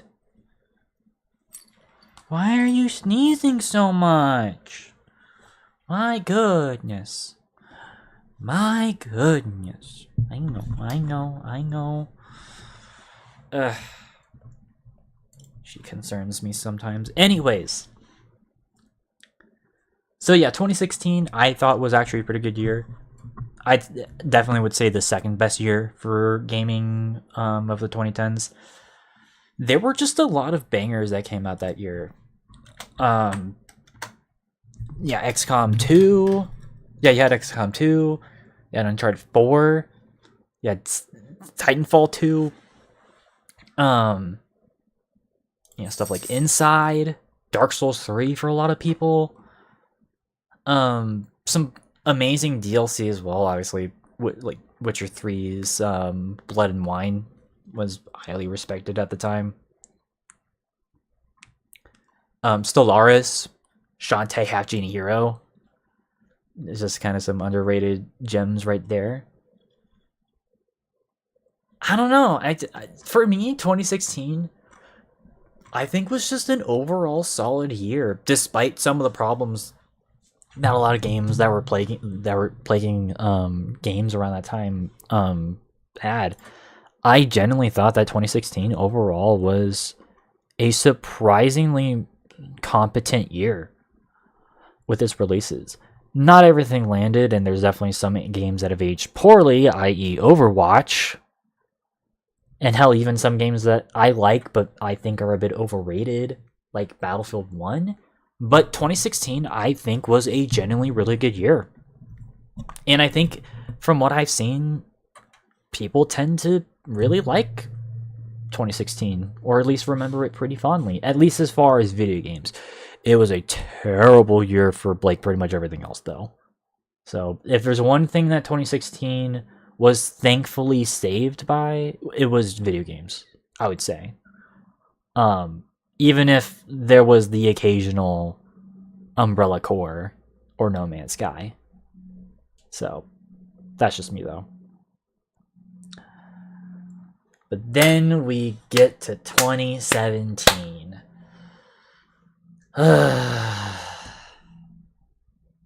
I'm gonna be honest. I think my opinion over time has gotten worse on 2017. Because even just looking at the list of games that is popping up for 2017, it's just... I mean, let's get the good out of the way. Legend of Zelda Breath of the Wild, of course.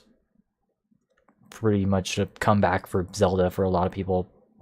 Resident Evil 7, massive comeback for Resident Evil as a whole. Prey, I think, is a massively underrated game in a lot of respects. And like Hollow Knight as well. For Honor, I'm a defender of. Assassin's Creed Origins, I'm also a defender of. And hell, my opinions have even softened on Wolfenstein 2 over time. I still have problems with its narrative, but I think it's a pretty competent game, all things considered. I just cannot stand a lot of the games that came out around this time, because this was around the time when the effects of FNAF's influence in the negative aspect started to really, creep its ugly head in the form of stuff like Bendy and Doki Doki Literature Club. The whole mascot horror thing was starting to ramp up around 2017, and that has unfortunately plagued the horror scene since.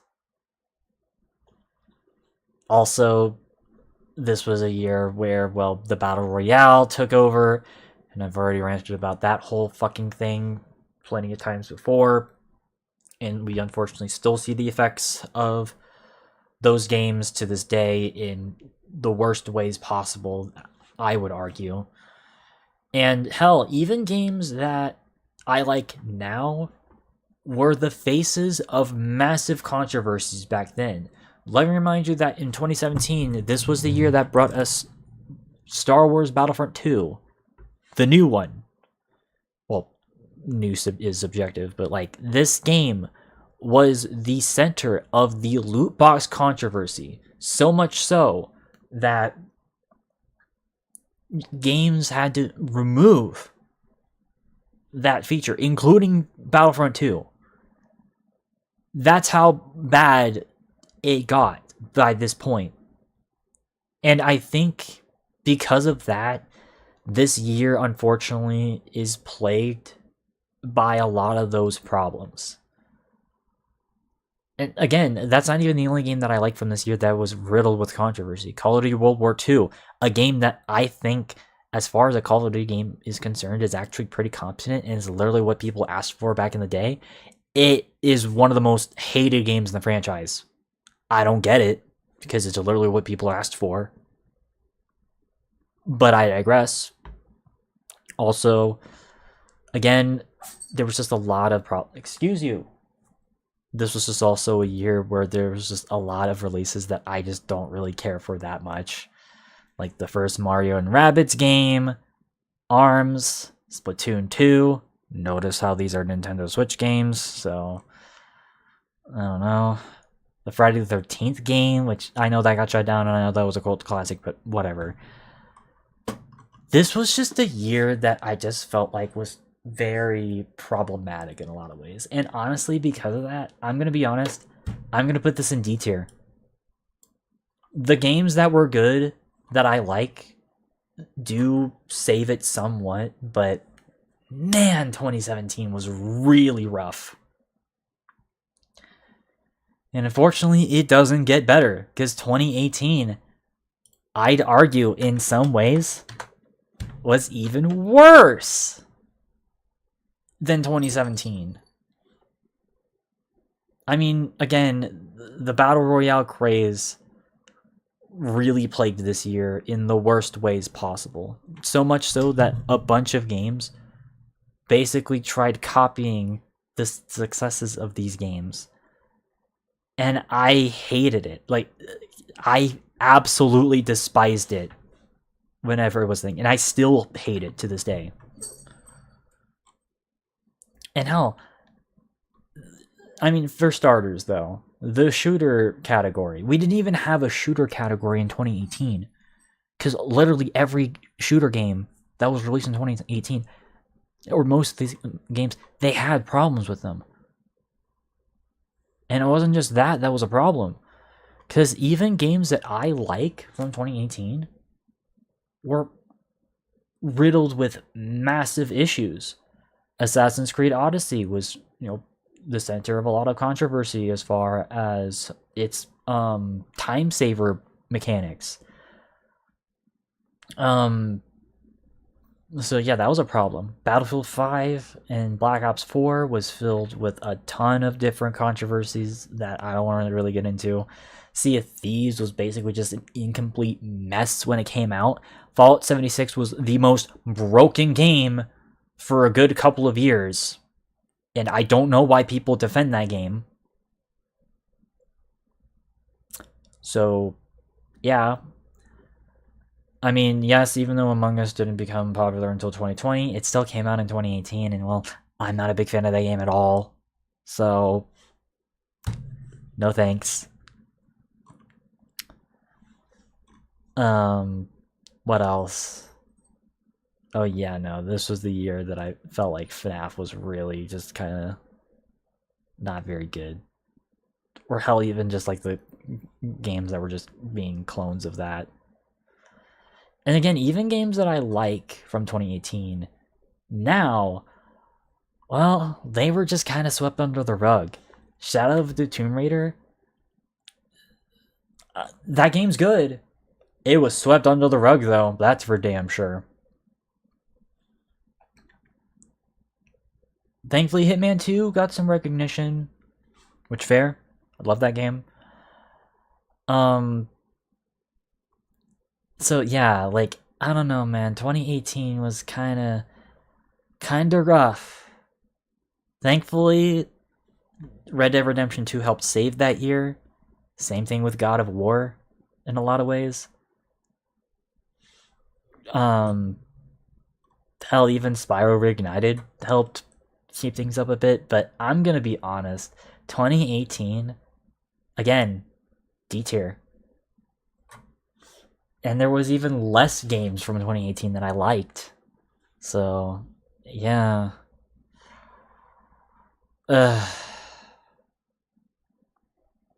Alright, 2019.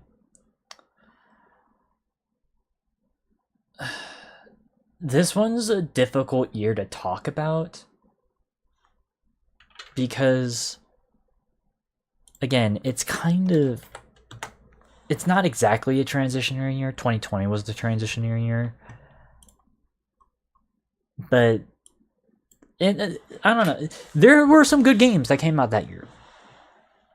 Devil May Cry 5, the Resident Evil 2 remake, Sekiro's Shadows Die Twice, Jedi Fallen Order, which has become one of my personal favorite games ever after replaying it earlier this year for you guys. Control, even. Metro Exodus. I guess my thing is that 2019 was, again, just kind of another year that was just plagued with a lot of inconsistencies. Excuse you. God, she keeps sneezing. Are you okay? So, I don't know. I feel like 2019 for me is kind of a similar year to like 2008 in that, again, excuse me, there was just a lot of cult classic games that kept being released. Yeah, like Total War 3 Kingdoms. I love Total War, but that game is not one of the better... It's one of the better games, but the thing is that it's not, like, the best. Same thing with Ace Combat 7. It's a good game, but it's not considered the best in a lot of people's minds. Same thing with Kingdom Hearts 3. So... Or, yeah, even, like, Gears War 5. So, I don't know. I'll put it in a C tier, and I guess it's at least a better year than, I guess, 1995. It's kind of, I'd say, yeah, between 1993 and 1995, I'd say it's like somewhere kind of right there. It was okay, but like, I don't know. And then 2020 comes around, and again, it's kind of another awkward year. I mean, this is a transitionary year, which we've talked about. Most of these transitionary years were kind of plagued with problems. Even 2013, which I used to think was like the best of these years, kind of in hindsight, it was plagued with problems. And 2020, it was a decent year. I mean, absolute banger is like some of the absolute bangers came out that year. Doom Eternal, Ghost of Tsushima, Astro's Playroom, which eventually gave us Astrobot later down the line, Half-Life Alyx, Hades, Star Wars Squadrons, or In the Will Wisps, Yakuza Like a Dragon. What else? I mean, Saimori loves Omori. It's literally in his name, so obviously that game means a lot to him. I personally liked Microsoft Flight Simulator 2020.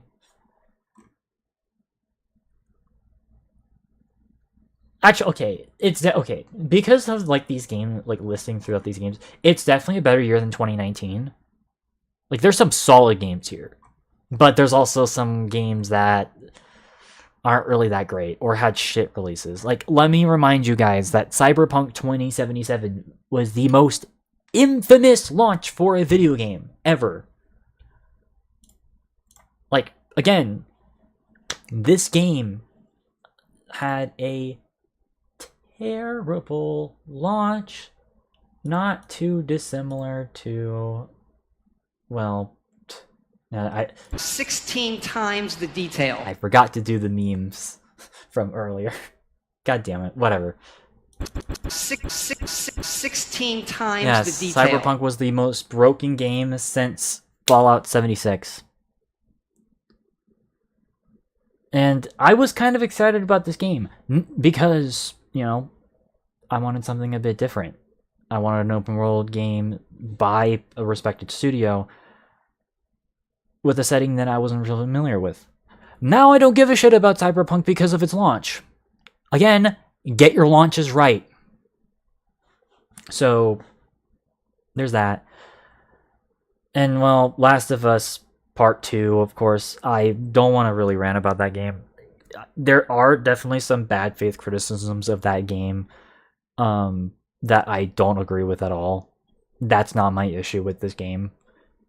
My issue is just the fact that, like, my issues with the game is just the narrative is poor, and the fact that PlayStation and Sony has been treating it as it's been their favorite child for the past 10 years. That's my issue with Last of Us Part 2. Or just Last of Us as a whole. So that's why I'm critical of the franchise. Not because of some grifter bullshit. So... But, I don't know. But yeah, I don't know. I don't know. And again, this was also a year where just a lot of trendy multiplayer games that I didn't really care for came out. I mean, this was a year that Among Us blew up. This was also the year that Fall Guys also blew up. And I don't care about either of those games. So, Rosemary, make up your damn mind. Shit. Might as well just rename this the Rosemary stream. Anyways, same thing with Valorant. I'm sorry, but it's just a CS:GO clone. So, and well, Watch Dogs Legion left a sour taste in a lot of people's mouths. So, that said, though, I do think that so far this has been one of the better years of the 2020s. But I am going to put it as a C tier. I think it is better than 93, but it's worse than 2008. Oh boy. We've reached 2021. Okay, I'm gonna be as charitable as I can to 2021 because 2021 had some pretty good games come out that year. I'd say the best games that came out that year was Resident Evil 8, Ratchet & Clank Rift Apart, Hitman 3, and Metroid Dread.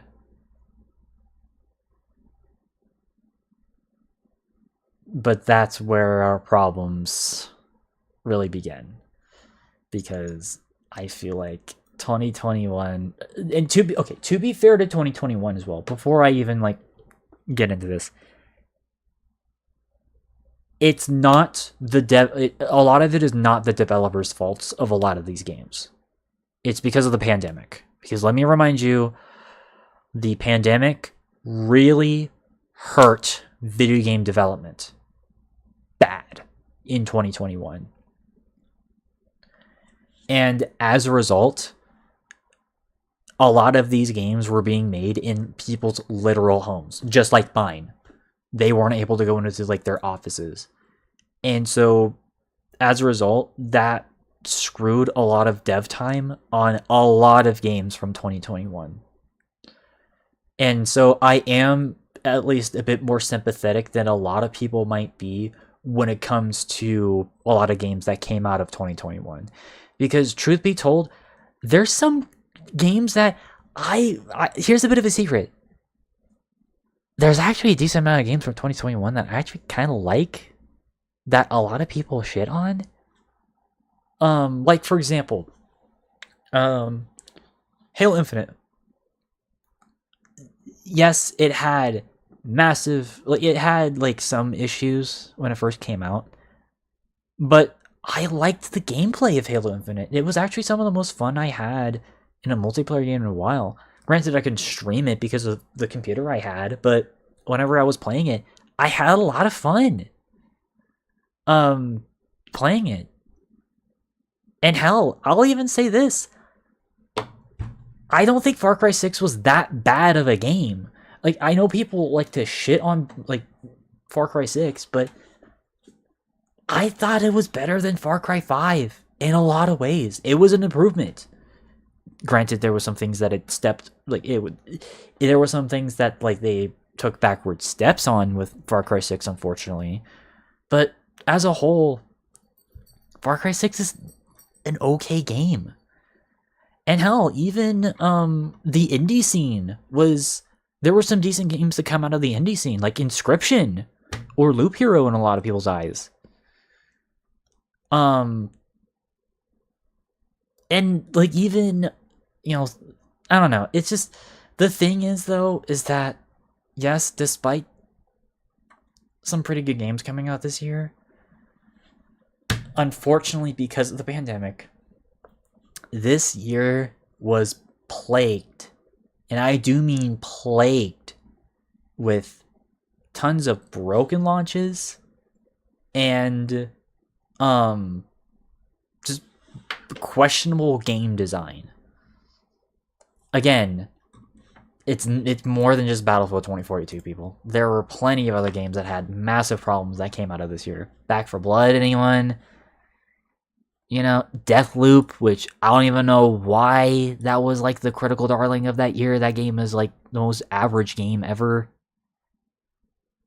Like in Life is Strange True Colors, it was a pretty forgettable experience in a lot of ways. This was also the year that brought us the absolute worst of mascot horror, Poppy Playtime. Made by literal pieces of shit. Outriders, which was just a bland, boring MMO that Square thought would be like a good idea to try to push. So, and again, just a lot of just trash.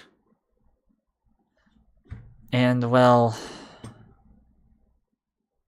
I don't know, 2021 was just kind of an awkward like year in a lot of ways, so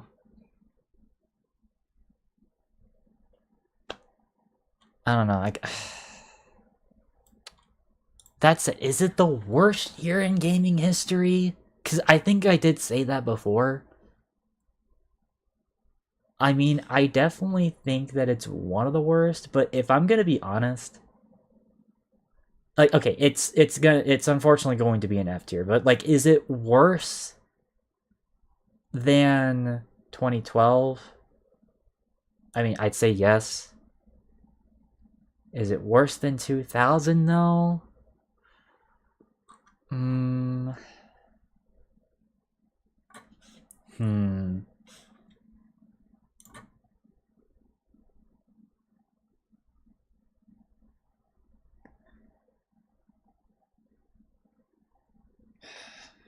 I don't know, man.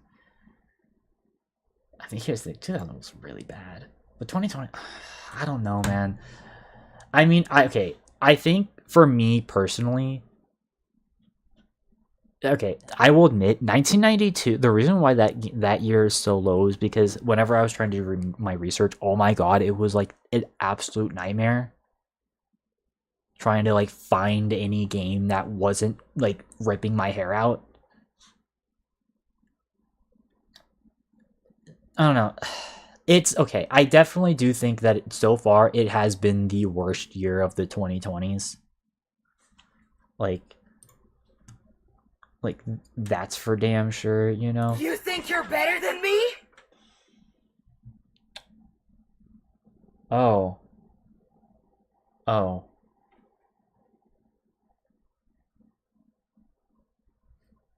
Don't be scared. I'm not scared of you. I know your game also came out of 2021.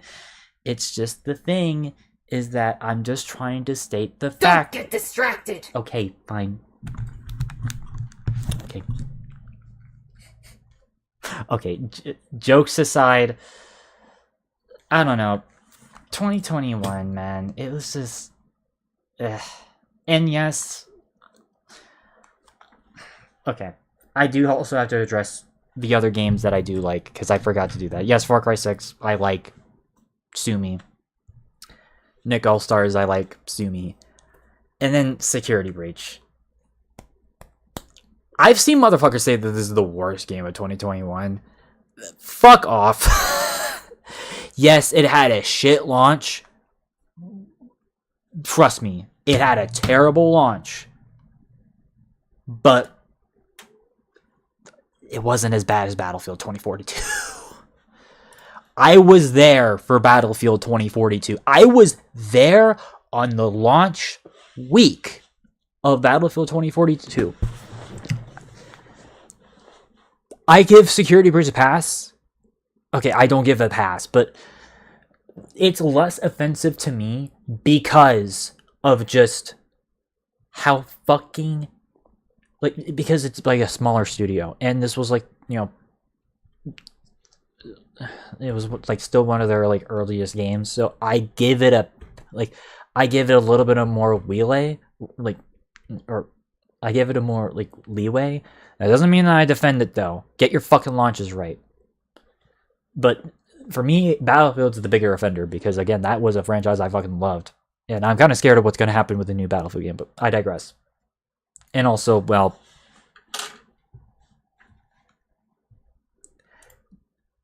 you know what 2021 brought us. So I bet I'm your favorite. yes, I know. Y'all love you here. Okay, but I don't know, man. It's definitely one of the worst years, unfortunately. But I think for me personally, though, I think I just okay. Yeah, I'd say 2021 is not as bad. Because here's the thing. I guess these are definitely the worst years of each respective decade. I definitely can like say that for sure. I think I just really dislike 2000 because a lot of games that a lot of people love from 2000, I just cannot stand. And then 2015, it was just a year that, like, just some of the absolute worst practices of modern gaming started to really creep their heads in. And again, 1992 was just absolutely just dry. So if anything, it's really you can really make an argument between 1992 or 2015 if I'm going to be honest about the worst years of gaming history. So at least with 2021, at least a lot of the games that a lot of people had problems with, they kind of like they're kind of gone now. And again, it wasn't the developers' faults. I think that's ultimately my thing, is that 2021 was not the developers' faults. So, but like these years, yes. So, and honestly, that then leads us in 2022, because I have to say similar things about 2022. Granted, I think I've kind of wisened up and. Well, okay, let me look at the list again. Let me remind myself of what came out this year. Because the good games from 2020, obviously Elden Ring, of course. God of War Ragnarok, of course. Sifu, for a lot of people. Even though I don't really care for roguelikes, but whatever. Total War Warhammer 3. Absolute gem. Ghostwire Tokyo, I think is a pretty underrated game in its own right. Xenoblade Chronicles 3. Cult of the Lamb. So I'd say 2022, it's definitely a better year than 2021, because this was when we're starting to kind of get away from the pandemic, but some of those problems still lingered. But, I mean, I don't know. This year did bring us some absolute trash. Like the Saints Row reboot, or Last of Us Part 1, which did not need to exist. I still stand by that. Gran Turismo 7 being an absolute disappointment. Again, I guess this is just another year that it's just a lot of games that I just don't really care for. So I'll put it at like a lower D tier. So it's just a pretty forgettable year in hindsight. I don't know if I would say it's like one of the worst years in gaming history, but it's a nothing burger year, dude. There's like nothing here at all. Shit, that might actually even be worse than 2021, because at least with 2021, there's plenty of games I can say that I liked from that year. Although, to be fair, there's some games on here that I think people give way too much shit. Why do people hate Skywalker Saga? Why? Why? That's a good game. Same thing with 2 Point Campus. What? Oh, I know why. It's because of fucking grifters online. Because this is when like the modern grift started to fucking like come around, and you know how much I fucking hate that shit. Like, go outside. Actually touch some grass. Anyways. All right. Let's move on to 2023. So this was actually our first this was actually the first episode that we covered, because we started the show in 2024 for the Caspian Game Awards. And I think my opinions have aged pretty well. I think 2023 is surprisingly, at least so far, has been the best year for the 2020s. But unfortunately, it's no higher than a B tier. Now, is it better than 1990? Yes. But I don't think it's better than 1994.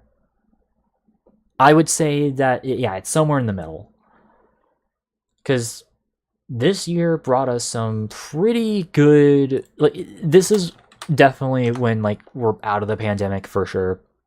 And there's been plenty of amazing games that came out that year.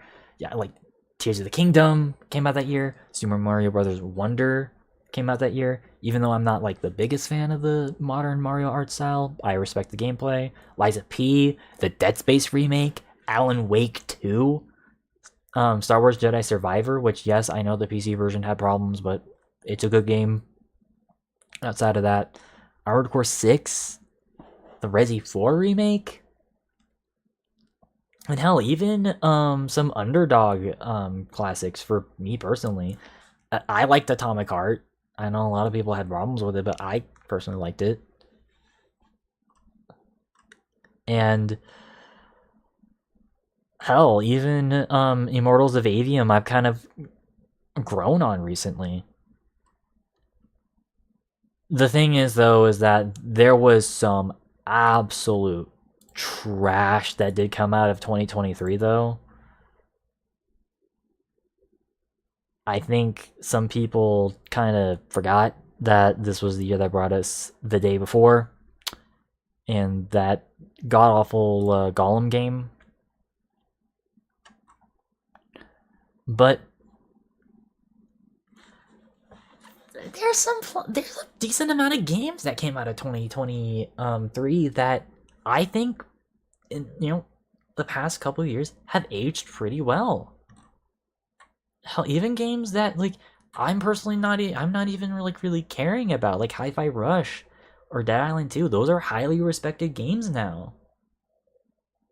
So yeah, 2023 I think is a decent year. I think it's a B tier for sure. So yeah. And then we get into 2024. So now, obviously this was the year that we did the entire Caspian Game Awards show on. So of course, you've definitely heard my boy Crash Thompson, complain about the Grammys the whole time. Don't yell at me, yell at the Grammys. Which by the way, I've got some sad news about that. Crash Thompson no longer is doing YouTube anymore. So like, yeah, that is unfortunate. Shout out to Crash, you were pretty amazing, and you helped inspire me to the Caspian Game Awards, funny enough.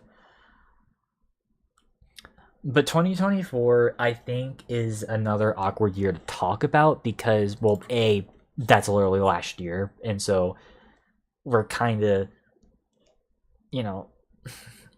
only time will tell to see exactly like the impact of 2024. But even then, this is an awkward year to talk about because of, well, some of the problems that plagued this year. I mean, first of all, this year also had some very infamous launches, or just games in general. This will forever be remembered as the year that spawned Concord, unfortunately. As well as stuff like Skull and Bones and Suicide Squad Kills the Justice League. Multi-million-dollar disasters that were live service games that will forever be a stain on 2024's track record. And that's a shame because I'm going to be honest, if it weren't for those 3 games, I think people may have had a higher opinion of 2024 because here's my hot take for tonight. I don't even think 2024 was, not only was it not that bad, I don't even think it was a bad year outside those examples. Yes, there's been a lot of gaming controversies that happened in both 2023 and 2024 about like layoffs and stuff, and that's obviously really bad. But as far as the games themselves are concerned, I mean, there's some really good games that came out last year. You know, like the Final Fantasy VII Rebirth, Helldivers 2, which I played a lot of, which I haven't played recently, but that's because of just the file size, and I've just been doing other things. Prince of Persia Lost Crown, which was a return to form for Prince of Persia. Astrobot, I thought was fantastic. 40k Space Marine 2. Like a Dragon Infinite Wealth. Metaphor Refantasio. Indiana Jones and the Great Circle. There's some banger, and the indie scene was killing it in 2024. That's like half my games that I covered for the Caspian Game Awards for 2024. They were mostly indie games. So yeah, even like some underdog games like Frostpunk 2, Path of the Goddess, Rise of the Ronin, excuse me, Stalker 2 even. This was honestly a surprisingly really good year in a lot of ways too. As a matter of fact, I'm going to put it next to 2023. I don't think it was that bad of a year. It's just unfortunate that it's plagued by such massive multi-million-dollar disasters. And that's why, unfortunately, I can't put it higher than a B. But, I don't know, man. People... I think you guys need to look through a lot of other games that came out of 2023 and 2024 were surprisingly really good in a lot of ways. You just have to, like, dig a little bit deeper. Which, speaking of digging a little bit deeper, that then leads us into 2025, which I don't know if it's fair to rate this year yet, because, well, we're just over halfway through, and, well, most of the high-profile games haven't even released yet.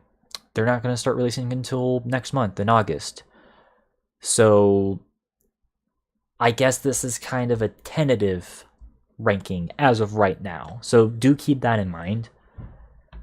That being said, though, at least from my limited experience with some of the games on here, just kind of playing with like some friends in their places and whatnot, I will say that 2025 is looking to kind of be another whatever year, at least from what I can tell. Because I'd say the biggest releases so far have been Doom Dark Ages, Monster Hunter Wilds, Split Fiction, AC Shadows, yeah, Clear Obscure Expedition 33, Elden Ring Night Rain, Civ 7, Donkey Kong Bonanza, Mario Kart World, Dynasty Warriors Origins, Kingdom Come Deliverance. Like, I just don't know if that... I don't know. I think we're kind of too early to rank 2025 right now.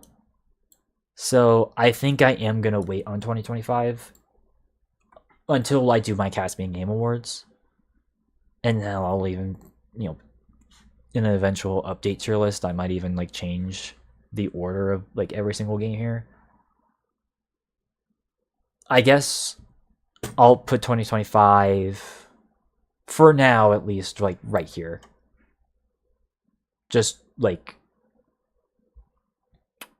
above 2008, but like below 1990, somewhere in like the middle. But yeah, that's the tier list of games. Like that's my ranking of years in video games. So that means that, in my opinion, the top 10 years, subject to change, in my opinion, would be 1999, 1997, 2016, 2004, 1996, 2010, 2002, 2001, 2007, and then 2005. And then the worst years in gaming history, at least for now, I would say would be 2006, 1991, 2017, 2018, 2022, 2012, 2021, 2000, 2015, and 1992. I hated 1992. I'm sorry. I know that's from before my time, but like still, no. But yeah, that's yeah. And again, I might change my opinions, but like that's kind of how I'm feeling. And that's pretty evenly split too. Yeah, like there's the same amount of things that are like above a B and then below a C. So yeah, I think that's fair. And I think that's where we can end this on, because, well, I'm not exactly tired, but I don't know, my voice is kind of iffy. But yeah, that was pretty fun talking about all these years. And, well, I don't necessarily know if anyone agreed or disagreed. I mean, I didn't really see anyone in chat, so I don't know. Oh my god, shut up, me. Okay. But yeah, I think that's about all I've got. So again, if you guys watched to the end of this, you guys are absolute legends. Thankfully, this ended up not being as long as some of my other tier lists, which is good because I want to make sure I start making these a lot shorter. So that's pretty nice. And again, make sure you guys watch the Caspian Game Awards if you guys want more in-depth breakdowns of each individual year. Because this, again, was one of the most fascinating deep dives I've ever done. And just kind of going through every single one of these years and getting a bit more of an insight, like more of a different perspective on how, like, what video games were released in certain years. It really was one of the most interesting things that I've done. And I don't know, it's just someone who loves who loves history in general and loves digital media. This was just kind of a cool intertwining of both of those passions. And I don't know, I'm just kind of happy that I was able to talk about, hundreds, if not thousands of games throughout that show. So okay, definitely hundreds for sure. So, but yeah, either way, that's going to be it for tonight. I hope you guys did enjoy this. Of course, if you guys haven't, make sure you guys do the typical YouTube and Twitch pleasantries. Make sure you guys hit that follow button down below if you're watching this on Twitch. If you're watching this on one of the YouTube channels of mine, make sure you guys hit the subscribe button as well as turn on the bell icon so that you'll be notified exactly when I'll be streaming. While you guys are at it, make sure you guys check out the links down below as well, specifically the Discord, SoundCloud, all that fun stuff. I'm currently working on my third music project, so hopefully I'll be able to release that by September. And I'm gonna be doing some more live stream stuff, like on occasion again, so definitely stay tuned for that, because I definitely feel like I am out of the slump that I was for a while. So I'm pretty excited about that. And yeah, of course, If you guys haven't already, if you guys want to directly support the content, of course, make sure you guys hit the subscribe button over on Twitch. If you can't necessarily do that, that's completely fine. I'm just glad you guys took time to watch this. But regardless of all that, though, make sure you guys share the stream to everyone else and continue being awesome people in the process. But until then, I'll see you guys in the next one. Have a good night, and peace out. Bye.